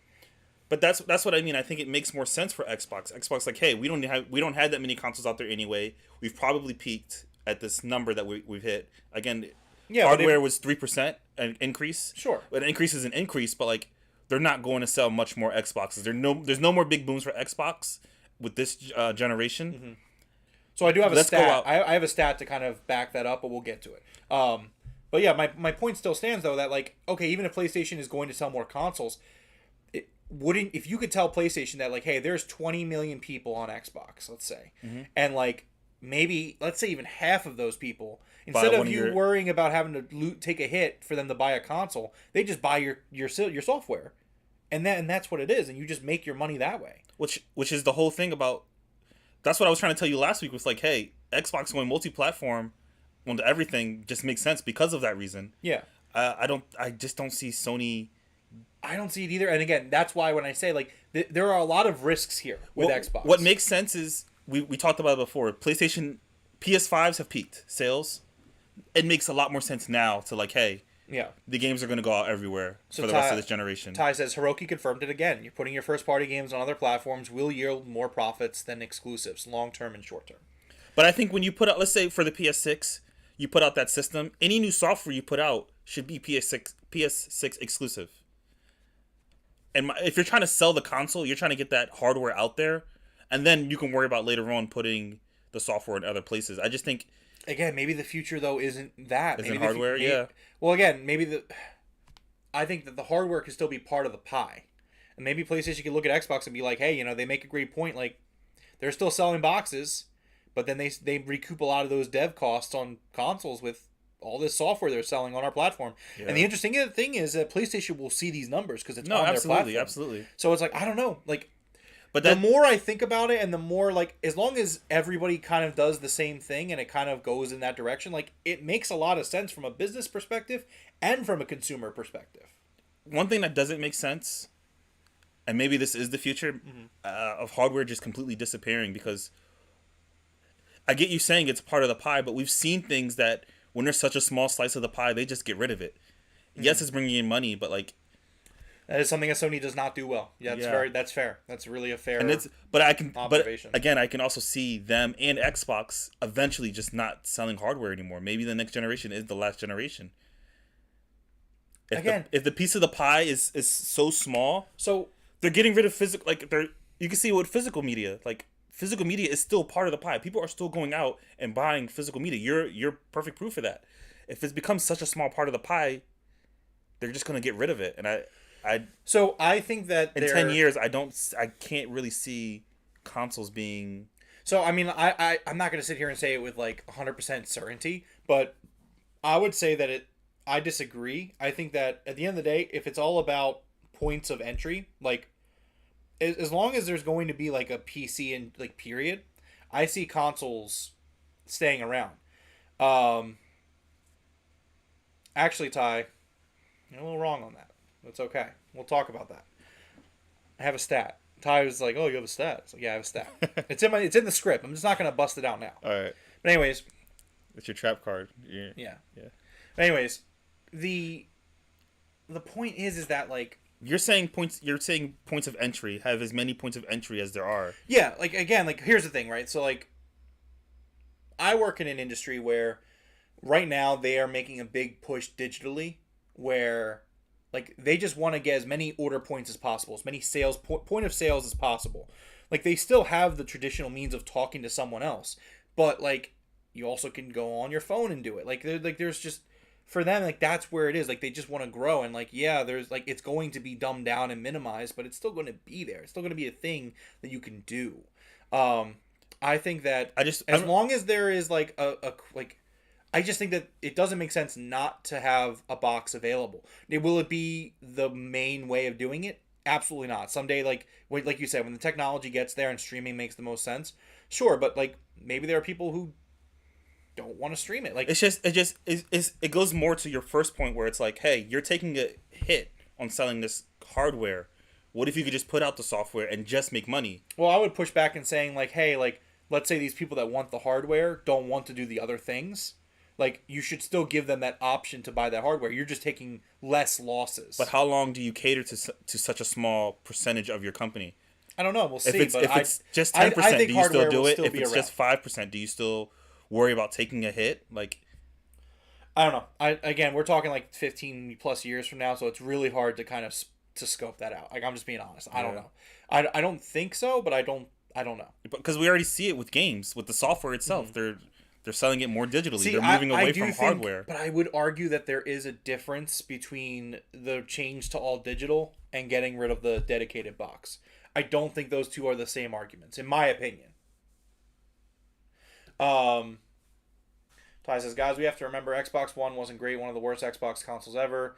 S and X also is going to be one of their worst, but Xbox is making more revenue and profit. They don't need consoles. That's what I'm saying. No, I don't disagree with that, but again, I think that number one, if that was really really that strongly the case, like I mean, they're already committing to the next generation of consoles. Oh no, I don't think we're there yet.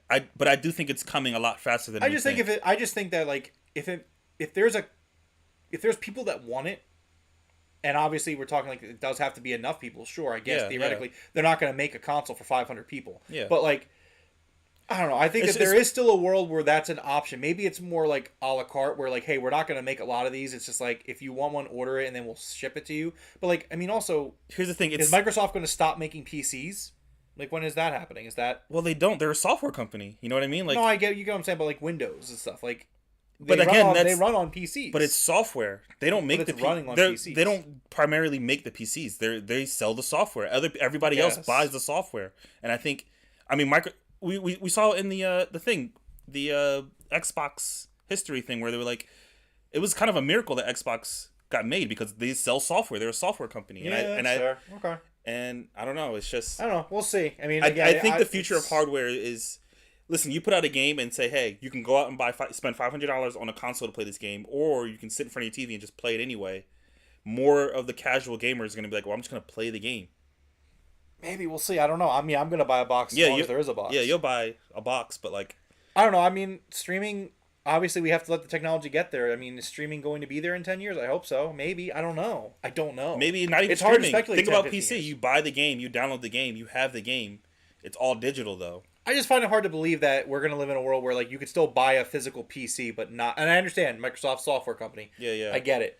PlayStation, but not a console. PlayStation makes TVs and stuff like that, so like the argument will go both ways. Yeah, I find it hard to believe that like in a world where you could still buy a physical PC or a physical television or whatever, like I just find it hard to believe that they won't make a box for some people. Like I just don't. See Maybe it. The boxes become more like cable handhelds. boxes. Are cable boxes still gonna stop being a thing like from the cable people? Like I don't know. Like I mean, kind of yeah.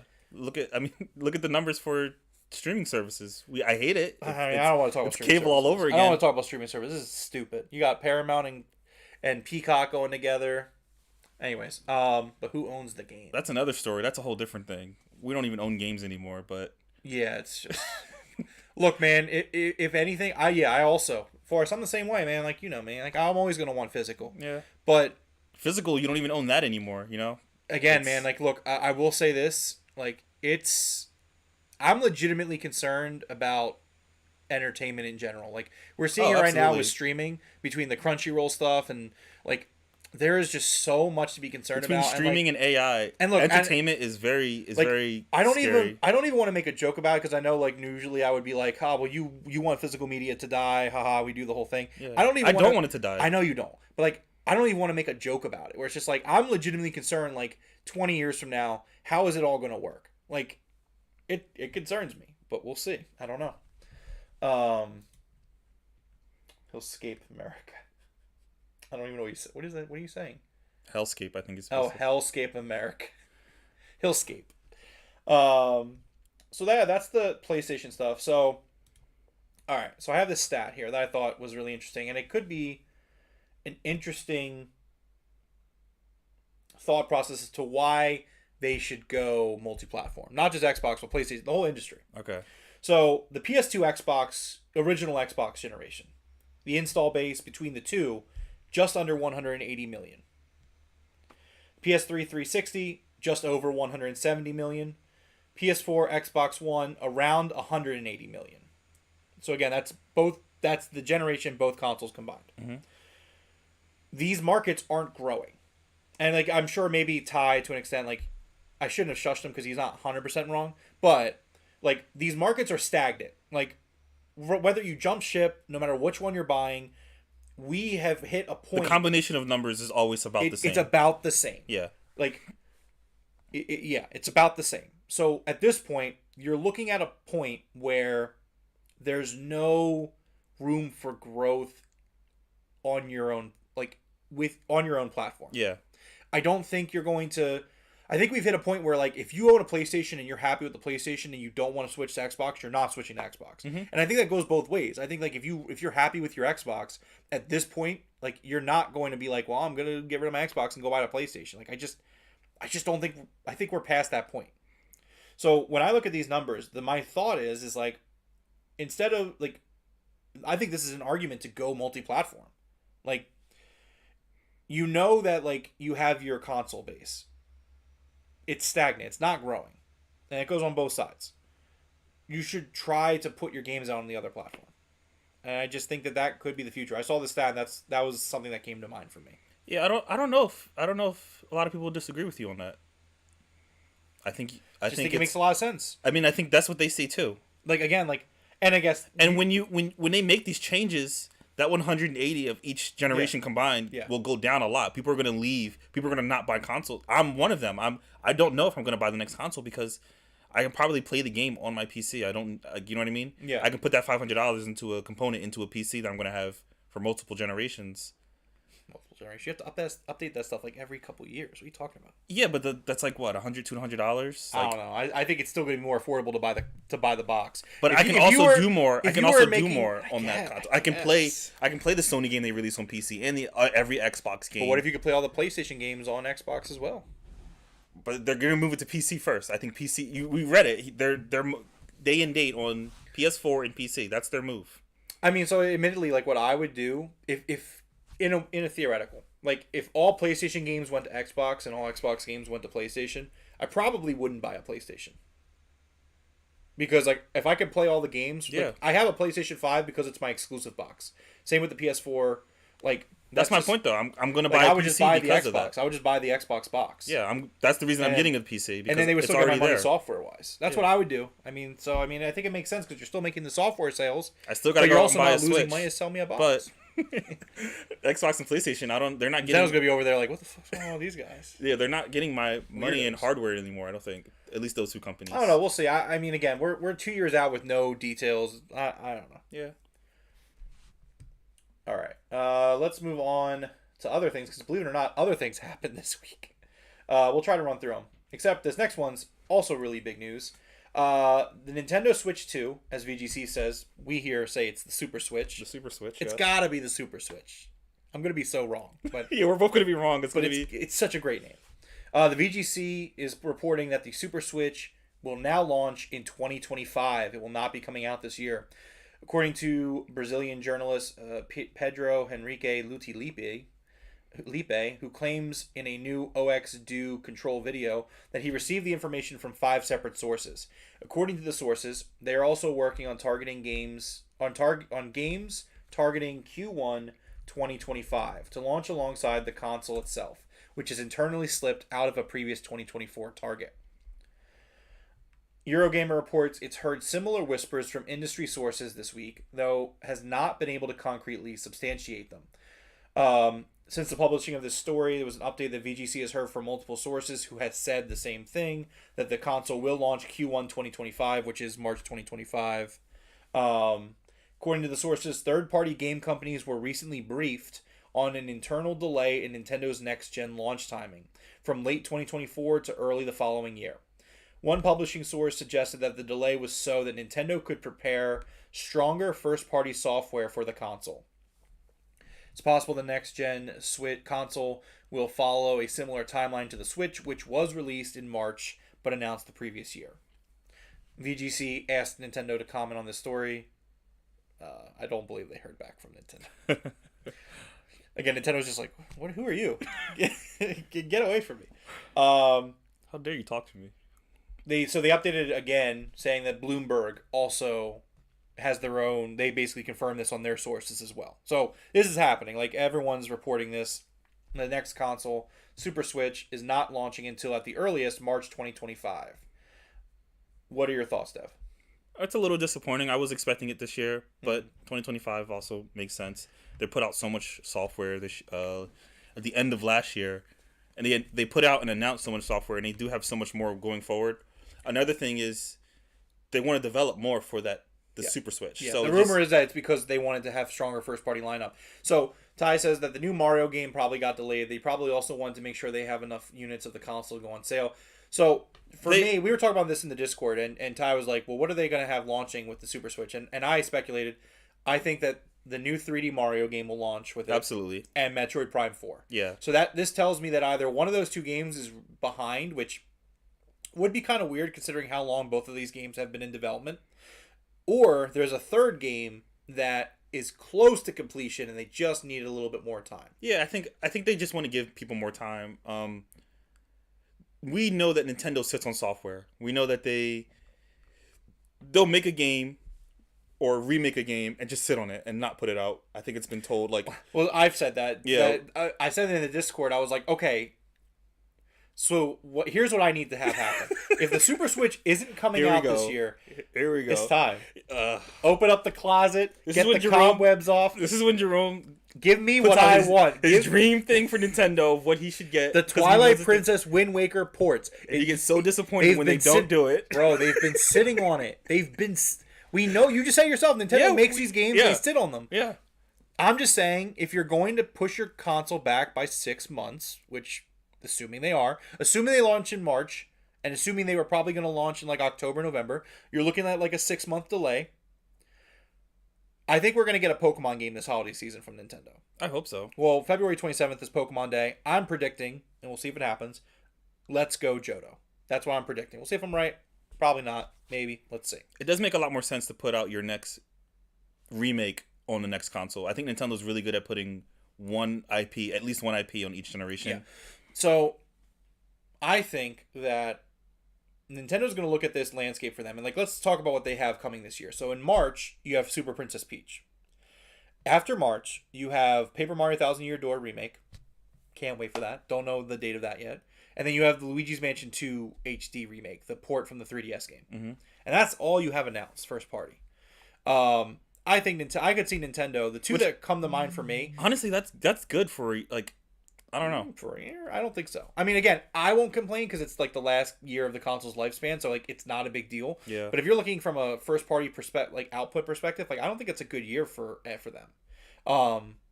So I think it's time to dust it off.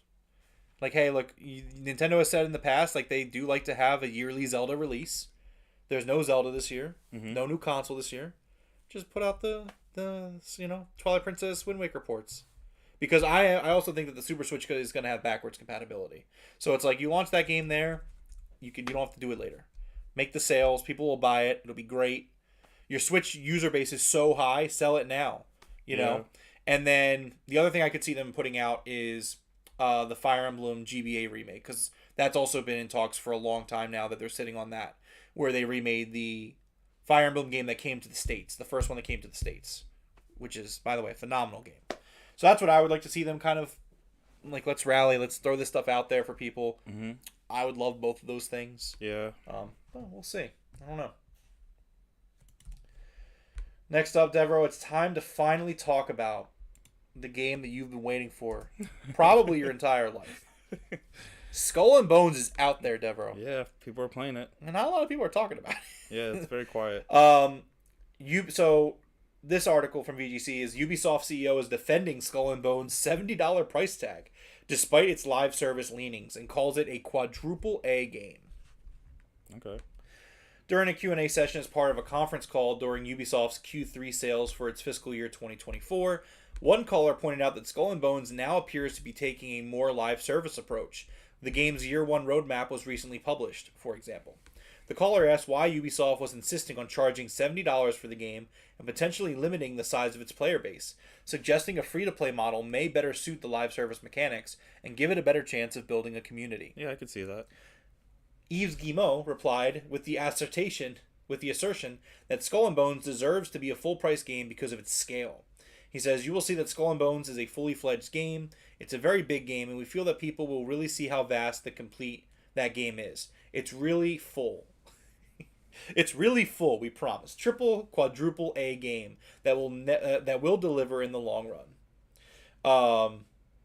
The game currently is sitting at the time I made this script, a 62 on Metacritic, which was actually about what I predicted, if I recall. Probably. I think I said high 50, low 60. Okay. So 62 is about where I think you said high 60. I think I said high or low 70 probably. Yeah, that's what you said. Yeah, right. I don't remember. But so that's about where we're at. A lot of reviews haven't actually come out for it yet, though, so maybe the number will change. So some thoughts on this game is people were wondering like how much it was going to play like Black Flag. Apparently, you just play as the ship. Like I saw the cuts, like the boarding. Oh yeah, like the ship. How you board another ship, and it's so depressing. It's like you see it pull up, and then all of a sudden it's like a rewards screen. Like there's no like you're the boat. Yeah, which I guess I think that's a miss on there. It is a multiplayer game. It's a live game, so I guess having that whole cutscene, I get it, and I do miss that part. Like it's not going to be Black Flag in that way. I just think that like also when you're working against competition like Sea of Thieves, which is kind of like a both. It's like you're playing as yourself, but you're also steering your ship. I just think it's not. It's a miss. I think it's a huge miss for them to not be more of a pirate game where you're a pirate ship game, and I think it's a miss for them. Well, no, you do play as a pirate. It's just when you get in the ship, it changes. You know what I mean? I guess. I don't know. But so I just wanted to touch on that a little bit. Let's move on to some Assassin's Creed news. First one you might not like. Ubisoft was disappointed by Assassin's Creed Nexus VR sales, and it will not increase VR investment. Yeah. I'm not surprised. During the Q&A session, one caller asked about the emergence of new VR formats like the MetaQuest 3 and Apple Vision Pro, whether the company had an update on its plans on developing software for VR platforms. Guillemot replied that Ubisoft was not yet willing to commit too much of its resources to VR, mainly because Nexus VR didn't sell as well as expected. Quote, "We've been a bit disappointed by what we were able to achieve on VR with Assassin's Creed," he explained. "It did okay, and it continues to sell, but we thought it would sell more, so we are not increasing our investment on VR at the moment because it needs to take off." I think that's a terrible take, by the way. I think if it's doing okay, maybe just try again and do better. I mean, I agree with you. But that's just my thought. I think but a lot VR of companies, is niche. It's a niche thing. It's very niche right I don't now. know if it'll ever be mainstream. I think at the end of the day, and I've always said this, like even when like the Wii motion control stuff was a thing, I think at the end of the day, most people are just going to want to sit down with like the device in their hands and just play a game. And like maybe that, like for me, I've always described that as a controller, but again, maybe it will be a phone for someone. I just think that at the end of the day, people just want to sit down and they want to play a video game. Like, and I think that's what it is. Like, look, you sold me on VR last year. Like when I put the headset on the MetaQuest 3, I love it, and I would love to have my own and play my own games on it. But at the end of the day, like I just think that's the reality, is that something like VR will always be a niche thing. The reason I don't agree with that is just because there's not enough hardware out there. That's Maybe all. you might be right. I don't know. And we saw with the release of the the Apple Vision Pro, $3,500, and people are still like, "Hey, this is a really cool iPad on my face," which that's essentially what it is. There's no games for it, but like, eventually when the hardware is out there, I think VR is gonna shake up. It's a shame too because I really actually enjoyed playing it. I want to play more Assassin's Creed Nexus. It's been a while since we played. I would love to get back into it. You should bring it over next weekend or something. VR is, I think it's expensive. You gotta create a game that you can go into. Mm-hmm. You know what I mean? It's not like building a 2D game. Yeah. So that was Assassin's Creed Nexus. Sticking with the Assassin's Creed news, Ubisoft does also say that Assassin's Creed Red will be released by March 2025. So I would assume this holiday season. During the report on the third quarter sales call, the company also confirmed that Star Wars Outlaws will release by the end of this year. Nice. He said, moving forward, we're gearing up for a very promising lineup for fiscal year 2025, co-founder and CEO Yves Guillemot said, including the upcoming release of Star Wars Outlaws in 2024, which should be a major milestone in the video game industry, and especially given the undeniable appeal of this legendary franchise that will be coming for the first time to the open world territory, as well as Assassin's Creed codename Red, set in long-awaited feudal Japan. We look forward to revealing the full extent of the creative capabilities of Ubisoft's teams and are working to make these games a success that will live up to players' expectations. I'm excited for Assassin's Creed Red. I can't wait to play it. Yeah, I need to see it first, but yeah, game in Japan sounds cool though. It's one of like the bucket list Assassin's Creed games for me. It's one of the ones we said back in high school, and their reasoning for it was like, we don't want assassins and ninjas to be confused with each other. Ty and Forrest in the chat agreeing that everybody sucks. It's not just it's the consumers and the companies. Yeah. Just like we did earlier, now it's like Ty and Forrest. You can't really expect people to buy things. You know what I mean? Like you can't force anyone to buy a VR headset. They're expensive right now. Like, oh, careful. Ty might disagree with you here. The helicopter might not pick you up tonight. It's just I don't know. I get it. If you want more, you got to buy more. But like, shit is expensive right now. Yeah. Well, let's move on to the next headline. Call of Duty, the next game, is going to embrace open world campaigns in Black Ops, Gulf War, and beyond. This year, Call of Duty is set to embrace an open world campaign in its next release, Black Ops Gulf War. It won't be the first time the series has been in an open world campaign, as Modern Warfare 3 just did that, and it wasn't good. Yeah, you told me you didn't like that. Terrible. However, sources explain that unlike Modern Warfare 3, Gulf War's campaign has been built from the ground up, rather than using assets from previous entries. Currently, the game's open world will see the player and their squad navigate the map more akin to that of a Far Cry than anything we've seen before in Call of Duty. Players will be able to utilize vehicles to get around, as well as using a fast travel system to get from one point to the next. Although the scope of how many linear missions there will be remains to be seen, sources confirm that some linear missions will be integrated into the game. The campaign, developed by Raven Software, will see the return of some Black Ops characters, including Adler, who was in Black Ops Cold War, who will be part of your team. Outside of Gulf War, sources also revealed that it's likely the series could lean into more open-world campaigns over linear moving forward. Call of Duty 2025, codenamed Saturn, which currently doesn't have an assigned leading developer, is also pitched to have an open-world campaign, with its map being separated into several different biomes locations. While the pitch is for the game is very much in flux due to its early development, 20 months until the launch at the time of this writing, it was said that the campaign shift from linear to open world is primarily based on streamlining development over anything else. But whether this changes or not by release is unclear. I'm not a fan of this change. Now, granted, it could come out and it could be great. We've talked about this in the past. I think that not every game needs to be open world to be good.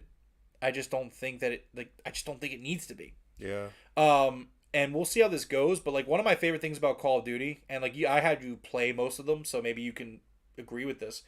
I think one of the coolest things about Call of Duty is like I feel like I'm playing a movie when I'm playing it. Like the set pieces, the very set up, choreographed spectacle stuff, I think is what really makes the franchise special because of how well it does it, coupled with the excellent gunplay and just how great the controls are. Yeah. So I don't like this. I mean, we'll see what happens, but I'm definitely going into it not with the most excitement. Next up on the headlines, it's that time of the week again. More layoffs in the video games industry. Should be like a theme song for layoffs, for the layoff section of this. Yeah, right. Embracer confirmed it's now laid off 1,400 employees and says more cuts could be coming. The company announced in June that it was implementing a restructuring plan which would involve the closure of studios and cancellations of projects. It has since shut down developers like Volition, Free Radical Design, while others have reportedly been put up for sale, such as Borderlands maker Gearbox. Embracer has also made layoffs at Gearbox Publishing, Crystal Dynamics, Beamdog, Zen Studios, Eidos Montreal, among others. The company confirmed on Thursday that 483 employees were let go during the third fiscal year. It's really kind of not funny, but it's like all the other companies are like, all right, here's our fiscal results. We're making this game. We made this money. Embracer's like, we laid off this amount of people. Added to the 904 employees laid off during the previous quarter, Embracer canceled 29 unannounced games and closed 7 internal studios during the 6 months ended in December. My question would have been like, so you're telling me about all these things you're canceling. Are you still making any games? Because we haven't heard anything from any development studios owned by Embracer. I feel like that's across the company. It feels like I think Embracer's just they're gonna tank eventually. They're gonna get to a point where it's like we're just closing down. Like we're just slowly laying people off till we run out of money. Yeah. As part of the restructuring program, Embracer still has a few larger structured divestment processes ongoing that could strengthen our balance sheet and further reduce capex. Group CEO Lars Wingefors said that the restructuring plan is entering its final stretch, but he warned that more cuts could be coming as the company looks to sell off more assets. It's like we're almost done laying people off. Yeah. Processes are in mature stages. It's important to add that certain companies might initiate restructuring before any divestment is announced. However, our overruling principle is always to maximize shareholder value in any given situation. We are unlikely to reach the target under the restructuring program of below SEK 8 billion in net debt by March 31st, 2024.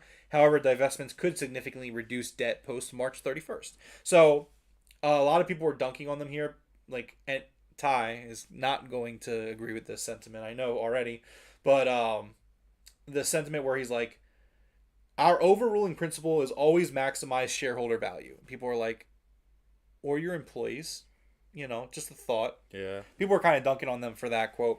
Go ahead. I was just say it also sounds like they have software in the tank ready to go. Maybe, I don't know. I haven't seen it, so. Yeah, we haven't seen it, but it just sounds like the way they're talking about it. Oh, like we have stuff to get us out of debt by then. I think they're referring to just closing more studios. It's selling more assets. That sounds awful. So I didn't get to watch it yet, but the DICE Awards happened on Thursday, and Greg Miller, who was hosting the DICE Awards, made a joke about Embracer, and the cameras, how they pan to people when at award shows. Mm-hmm. Well, so people thought that one of the guys that was shown was the Embracer CEO, while this joke was being made at his expense. And so people were dunking on him, and people were like, no, that's not the Embracer CEO. He just looks like him, but it's really not him. That's funny. So I feel like everyone was like, leave this guy alone. It's not him. Real quickly on other layoffs. Layoffs are hitting Blizzard again. Over 100 were laid off at their Cork, Ireland office. According to the new report from Irish Examiner, Blizzard Entertainment plans to cut 136 jobs at their office based in Cork, Ireland. Michael Martin confirmed the number of affected employees while speaking in the Dáil. Blizzard reportedly employs about 200 people at this office, the Cork office. So if Blizzard goes through with this layoffs, it will cut on nearly the entire office. Yeah. Wait, maximize shareholder value. So here's my thing, right? I was on Twitter when I got this headline. Really interesting thing. So Ty, usually very pro shareholder, pro company, doing the helicopters on the way. However, him, being an Irishman, when this happened, of an Irish studio getting layoffs, I saw him respond on Twitter with a thumbs down. It's like, oh, interesting. It hit a little too close to home, it seems. changed everything for him. No, but no, it's terrible. I don't even want to make jokes about it. It sucks. And lastly, Cork Island. No, see, look, there you go. There it is. He's in the chat saying it. There it is. Heard it. There you go. My point exactly proven. Now keep in mind that's a delay too, so he hasn't even heard me say that yet when he sent that. That's funny. There you go. Lastly, Riot Games also reported more Oh wait, hold on. Never mind. The Insider Gaming article has updated to say that the layoffs that they reported on are not new layoffs. Oh, okay. They are past ones. Okay. Never mind. Scrap that. So it's just Embracer and Activision. For this week. Right next week. Yeah, right. They're like, this story is for next week. Please do not post it until next week. Yeah. Like, oh, sorry. Moving on to headlines. Let's shoot through some of these smaller headlines. Sony trademarked in very interesting title, Intergalactic: The Heretic Prophet. Okay. It was recently, just interesting. An interesting little filing. People are speculating what that could be. Yeah. Some Fortnite collabs are coming in the near future, including One Piece, Final Fantasy, and Fallout. Yeah, I did see. I saw the One Piece one. I didn't know about the Final Fantasy and Fallout. One Piece, Final Fantasy VII Rebirth, Fallout, Magneto, Fantastic Four, He-Man, Skeletor, Peacemaker, Doc Ock, Cyclops, Colossus, and Robin. I assume from Batman and Robin. That's so awesome. Yeah, Fortnite's crazy how it does this. Yeah. Yeah. So, real cool stuff. But we have no confirmation. It's just a rumor. But Xbox era reputable. I imagine source. the One Piece one is real. I imagine all those are real, if I'm being honest. Why lie about any of those? Yeah, why would you lie about putting a mid-anime on your gaming service? Well, no, they didn't mention any mid-anime. They did. They mentioned One Piece. One Piece isn't mid. Next up, a little bit of a personal story. And Forrest, I hope you're here for this. Because you got in my way. You made this journey not as fun as I would have liked for it to be. He's part of the journey. 10 years ago, Devereaux, 10 years ago, a game came out for the Nintendo Wii U. And that game... This B-roll, by the way, is from 9 years ago. Not this, the one that's coming up. Oh, okay. Yeah. But go ahead. So, 10 years ago, they put out Super Smash Bros. For the Wii U. And they had this idea. It was E3. They show off these things called amiibos. And when they first came out, I was like, oh, that seems like a cool idea. It's like, I'm just going to buy the ones of the characters I like. Like Link. So, like Link, yeah. So when Smash Bros. Wii U launched, I think I had about 4 amiibos of the 8 that it launched with. And it was like, I got Link, Mario, Samus, Peach. No, Peach wasn't part of the first 8. I got like 4 of them regardless, though. And Marth. And I was like, oh, okay, yeah, this is cool. These are really cool. And then, I was like, I don't really think I need to collect all of them. You just wanted the ones you like. Yeah, right, exactly. Yeah. And then, so the next day, wife and I, we were at a we were at a Walmart or something. We were out and about at the mall or whatever. And I walk into a game store or store, and I see the Mario amiibo. Or, the Yoshi. It was, one of the ones I didn't have. And I was like, just grabbed it from the rack. She's like, oh, you didn't buy that one? I was like, no. But I guess I do want it. So That was number 5? It was number 5. And then the next day, I went to a different store and bought a 6th one. And then I was like, well, at this point, I have 6 of the 8. So, why not just keep going? So I went to a GameStop. And this is one of my favorite amiibo stories. I went to a GameStop, and the one near my house. And I walk in, I was like, hey, I need these 2 amiibo. These are the last 2 that, of these 8. Do you have them? Because I started to realize also, I started to read, people were, they were selling out. Yeah. So I was like, I need to have a sense of urgency. I need to go. And so I go, and the guy's like, sure. Yeah, we have 1 left of each. And you know what? The last 2 that I didn't buy were Wii Fit Trainer and Yoshi. Those were the 2, because I didn't really need those. I didn't really want those at all. And so, I went and I got them, and I bought them. And as I'm walking out, this kid comes up with his mom behind me. Swear to God. And he's like, do you guys have the Yoshi amiibo? And the guy's like, unfortunately, that guy just bought the last one. And I remember turning around and seeing this kid, and I'm like... That kid was a paid actor. From then on, you knew that, hey, people are going to get these things, and if I don't get them, someone else will. Yeah, I don't know. GameStop paid that kid. The look of disappointment on this child's face, and I was just like... Oh, man. I was like, you'll get your time. He doesn't know how he affected your life. He'll never know. Dog, let it go, says Forrest. So, obviously, as time goes on, I continue to collect the amiibo. Many retailers, many journeys to Toys R Us, RIP to Toys R Us, although they're back now in Canada. But, went to Toys R Us, Targets. I camped outside of a Target for a Rosalina amiibo. Me and other adult males. And, like, people were just like, my favorite moments it was like going to places and interacting with other people who had the same loves. It was funny because there was one guy who I ran into like multiple times picking up amiibos. Oh, that's cool. Like camping out at places. That's cool. Yeah, it was really crazy. And like maybe at the end of the day, like we should have like exchanged information and became friends, but like it just didn't happen. But like he would talk to me like how his kids love the amiibos and stuff, and like he's like, this is a family thing for us. I go out and I get them, and I love them for myself because I'm a collector, but like my kids love them. Like, this is great. So as time goes on, and then Nintendo gets dumb. They're like, hey, what about these retailer exclusive amiibos? So now I'm going to tell you the story of why Forrest and I have like low-key trauma. Like it's low-key beef. Like one of my best friends, brother, I love him to death. You know what I mean? Like he was in my wedding party. Like he was runner-up for best man. You were best man. But like maybe this story is why you were chosen. I don't remember. This might be legitimately like we're talking generational trauma here. My kids are going to hate him for some reason. For this reason. Man. But anyway, so I didn't have a car yet. I was still working on getting that stuff. Again, that's how long ago this was. Like I was like 20, like in Philadelphia, you don't need a car. You just started driving like last year, or the year before.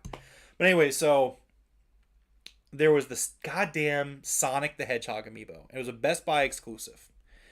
And they launched them at the same time as a Toys R Us exclusive Lucario, and then there was a Meta Knight one, which I forget what retailer the Meta Knight one was. Look, Jesus.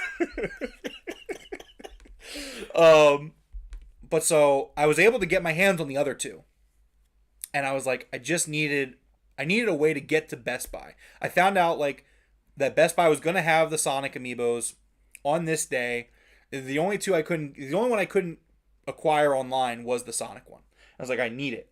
So I remember like I was like trying to find a way to get a ride to my local Best Buy, which was like 25 minutes away. Couldn't walk it, couldn't bus it. It is what it is. And so my options were camp out. Way, just real quick, this trailer. Do you remember watching this? Like, yeah, it's so cool. Such a good trailer. So cool. All right, go ahead. But so I'm watching. Like my options are I can either camp out outside this Best Buy, which is not ideal. I don't want to do that. I never want to do that. Yeah. And spend like the night outside of it for this Sonic the Hedgehog amiibo, or someone could do me a favor and give me a ride 2 hours, 2 hours before they open. And like I'm asking around and nobody can make it. It's like a Saturday morning and it's like, oh no, it was a weekday. It was a weekday morning and nobody could do it. And finally I asked Forrest and I'm like, hey, like, are you doing anything this day? And he's like, no, what's up? And I was like, I need help. Like I need to get this amiibo. Like I just need a ride to Best Buy. Like you would be doing me such like I don't even need you to stay. You could just drop me off. And I'll find a way to get home as long as I have the amiibo. He's like, yeah, no problem. It's fine. Got you. What time we got to be there? I look up. Best Buy opened at 10. I was like, I need to be there at like 8 o'clock. If you can get me there, that would be great. He's like, I got you. No problem. A couple days pass. I check in with him. Like, hey, is it cool? Yeah, no problem. I got you. I'm going to do it. And we get to the day of, and I'm ready to go. I'm dressed. I got my headphones to keep me entertained in case no one wants to talk, because it happens. You forgot about Forrest time. I forgot. And so I text him, like, hey, you on your way? Because I told him to be at my house at like 7:30. He's like, no answer. I'm like, I message him again and again. I call him. No response. 9:30. I'm 5 minutes away. So we show up. He shows up, and I don't think I've ever been more mad at a friend in my entire life. Like I really like. I'm lucky in a sense that like I've chosen very good friends in life. That like I've never been really wronged by a friend until that day. Because like Forrest and you took it personally. Afterwards, Forrest made it clear like I thought you'd be able to get one no matter what. Like he played it down like, and I was like, no, I tried to. I told you what this was going to be like. But so anyway, so we show up. And I do not get the Sonic the Hedgehog amiibo. Because Forrest decided to pick me up 2 hours after the time I asked him 50 times was okay. And in turn, I ended up having to pay 4 times the price to get it imported from Japan. The U.S. Postal Service lost it. I had to call them. Whole big thing happened with them. And you know what? I don't think I don't think I've ever really truly forgiven Forrest for that. I really don't think I have. I don't think I've ever forgiven you. The journey's over. I think it's time. Well, the journey is over now because I now have. I think it's time to. I now have the last one, the Sora amiibo, and now he will go up on the wall. It is finished. I had a lot of great times, some not good times, but the Odyssey is over, and I still will not forgive Forrest for this. No, I think you close this chapter and you forgive him and you move on. I'm opening a new chapter. The first sentence is, I fucking hate Forrest. All right, great. Next chapter. But no, amiibos are really cool. I've loved collecting them. It's been an awesome journey. Nintendo, they've been kind of phasing out the amiibos outside of Smash Brothers. Tears of the Kingdom had some amiibos, which they're great. Have you ever used the amiibo for what they were intended for? Yes. Okay. Well, so the non. I guess the Smash ones. Have you ever used it in Smash? Like once or twice. This was a sore subject for him. That's funny. That's really funny. No, I've definitely used the outside Smash ones more, but again, like for me, it got to a point where, and this is the thing, it's like the harder it got, it was like, well, I've already done so much. Like it got to a point where like, well, you can't stop now. Once I was like 20 plus in, I was like, what am I gonna do? Just have 20 of them? Look, even Jackie agreed. She was like, I mean, you have all of them right now. You might as well keep going. Yeah. It's just like, and I did. So I did it, And when the Super Switch comes out, and they announce 6 new characters, I'll be there, no matter what. All store exclusive. I'll be there. I'll figure it all out. You must bring Forrest. Yeah, that's the trick. Is like you won't buy it. You have to get Forrest there on time. Yeah. Well, no. So at that point, like you said, we coined the term Forrest time because it's just like it's a real thing. You need to tell him to be there 2 hours before you actually need him.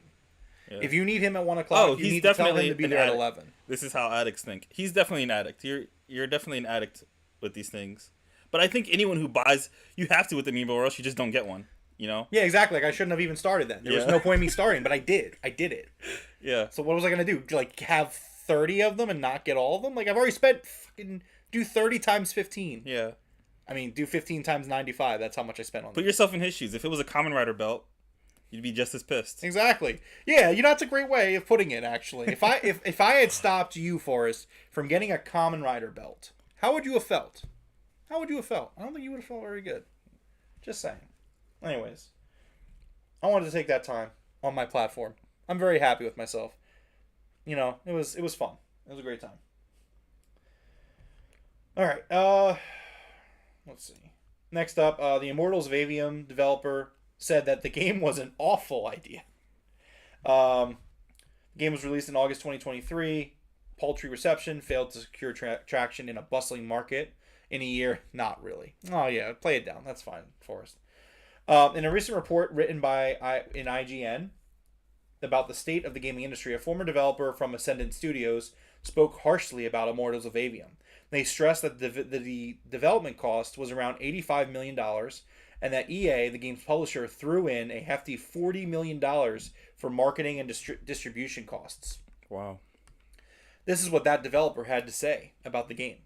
There was some serious talent on the development team, but trying to make a AAA single-player shooter in today's market was truly an awful idea, especially since it was a new IP that was also trying to leverage Unreal Engine 5. What ended up launching was a bloated, repetitive campaign that was too long.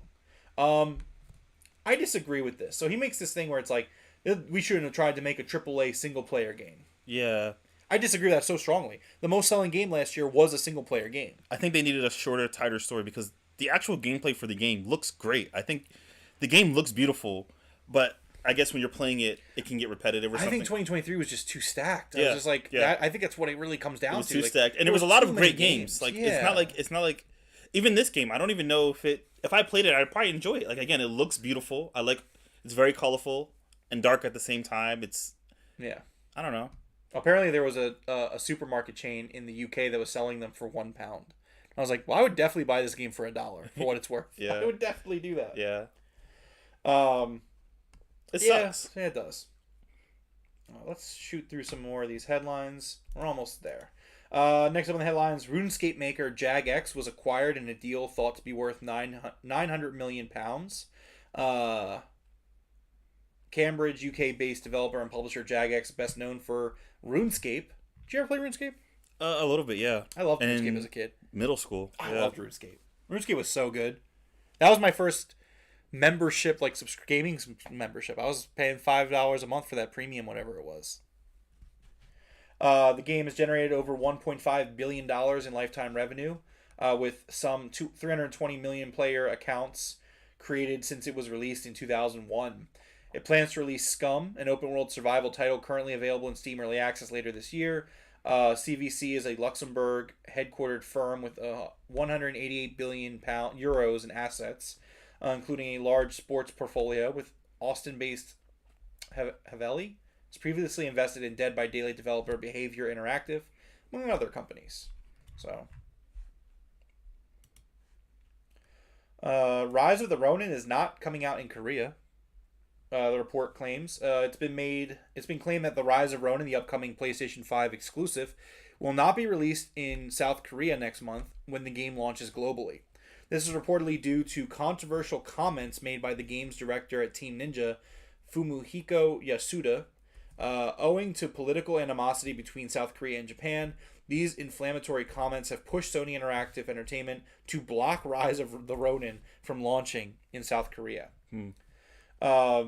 In behind-the-scenes making-of video, Yasuda reportedly glorified a Japanese scholar, Yoshida Shoin, and compared him to Socrates. This is controversial because Shonen promoted a theory that spoke of Japan conquering Korean lands to strengthen its position in the region, otherwise known as the Gyeongan theory. This has drawn backlash from the Korean gaming community, prompting SIE Korea to seemingly block the launch of the game in the country. It is no longer possible to pre-purchase Rise of the Ronin on South Korean accounts on the PS Store. Okay.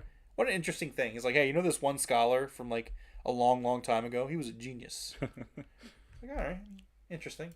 But I get it. It can be kind of rough for them. Yeah. Number 14 on the headlines. French Ubisoft workers are on strike for a better salary. The workers based in France are on strike today over decent salaries after negotiations with union organizations fell through in recent weeks. The STJV, Syndicate des Travailleurs du Jeux Vidéo, is the French gaming workers union that posted plans for today's strike earlier this month. In the post, STJV mentions that the management offered us a budget for increases below inflation for the second year in a row. They further added that a company that decides to make employees pay to increase its profits is simply unacceptable. So they're on strike. Ubisoft really been not treating their workers well in recent, probably like the last year. It's been really bad. So, and our last headline for the day: a new Astrobot game is planned for 2024. It's been claimed. On a recent episode of Games Mess Mornings, Jeff Grubb claimed that Sony could be planning a brand new installment in the Astrobot series to release this year. This is only speculation, and Sony has not confirmed anything official yet. However, Grubb states, "I've heard maybe Astro does happen this year."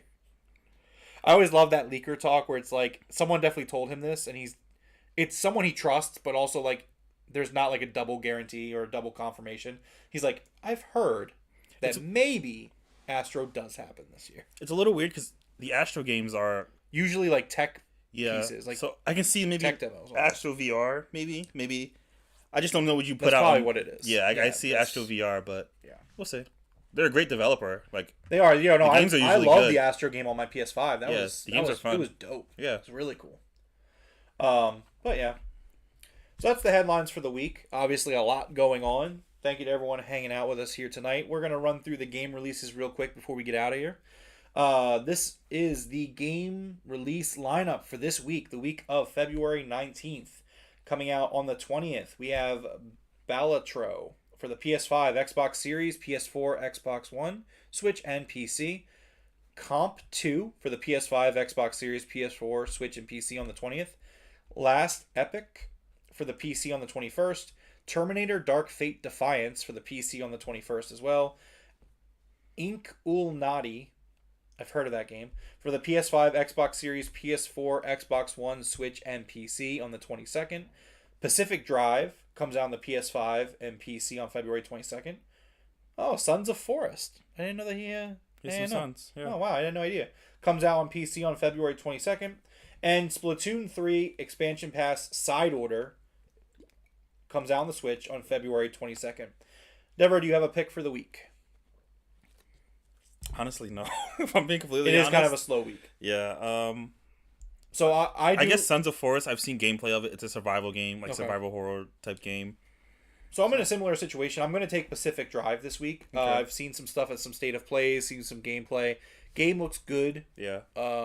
I mean, I already know that I'm getting Final Fantasy the following week, so I'm definitely not picking anything up this week. But, yeah, Pacific Drive is my pick. So, yeah, that is the game releases. Nisa Forest, only no sons. Well, apparently that's not true, Forest. Apparently that's a lie. You have multiple sons, according to... On February 22nd. On February 20th. It's like, you should probably check, make sure there's something you don't know. Like, he has no idea.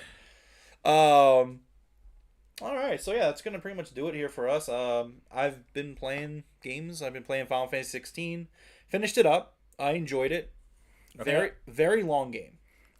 So here's the thing, right? I've made a mistake because Final Fantasy 7 Rebirth happens. It comes out next week, and I'm very much excited for Final Fantasy 7 Rebirth. But I spent so much time on Final Fantasy 16. The last thing I want to do is play another Final Fantasy game next week. So I'm probably not going to start Rebirth at launch. I'm going to take a little bit of a break. I started playing Ravenlock on Game Pass. It was a game that was on my radar last year that I just didn't get to play. I saw you playing on that game. Yeah, it's fun. I'm enjoying it. It's a very simple game. I loved Echo Generation from that development studio. The name is blanking on me of the name of the developer, but definitely a very good developer. I would definitely recommend checking out Ravenlock if you're looking for a smaller experience. Final Fantasy 16, I really enjoyed it, but great narrative. Love the world. My biggest problem with it is that it's an action game paced like an RPG, where it's like the game just keeps going and going and going. There were so many points where I was like, man, like this feels like filler. Like this story would like the game just felt like it went too long for me. I don't know. Okay. It didn't keep me engaged as long. Now the ending, dope as hell. Like the story in general, very good. I think there's a lot of side stuff in there that was just like I didn't even do all the side stuff. Technically, but the main story stuff was pretty good. I would say so, but there were some points again where it did feel like a little fillery. It's like, hey, let's go help. All right, so you got through this major plot point. Like, we need some time to chill out. Like, let's go check with this character. And the character's like, I need 3 things. Go to find these 3 things on the map for me. It's just like, all right, this feels like padding, but okay. But I enjoyed it. I mean, it's a great action game, great narrative, great story, great music. Just I felt like it overstayed its welcome a little bit. The pacing is just a little off for me. 16 was good. I really enjoyed 16. Like if you asked me to rate it, I'd probably give it like an 8 out of 10.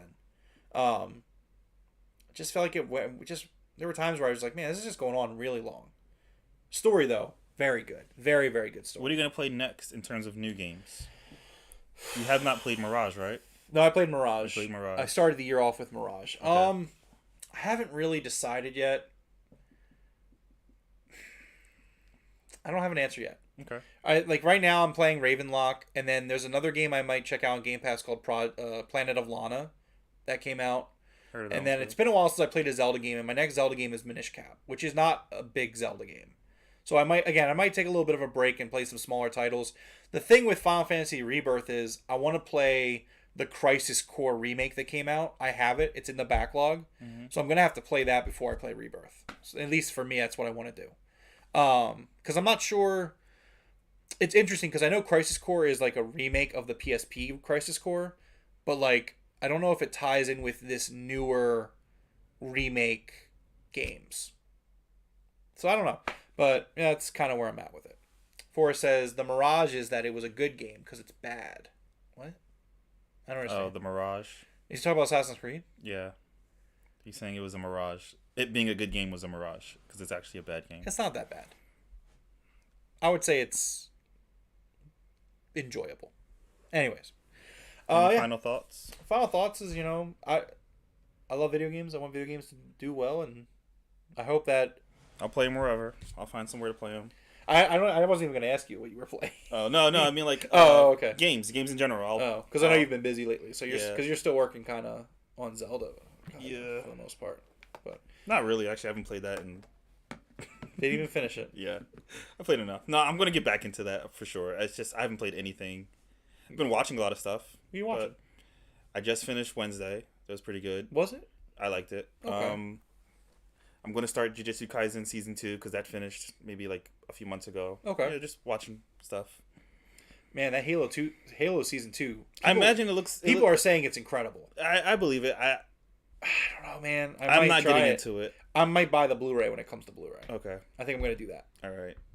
Maybe I'll buy season 1 just because It probably is good. I'm not. When the Hey, man, Fallout series comes out, I'll watch the Fallout series. I'm so excited for Fallout. But I can't wait. That show looks so good. It's also a show that's I guess is harder to mess up than Halo. You know what I mean?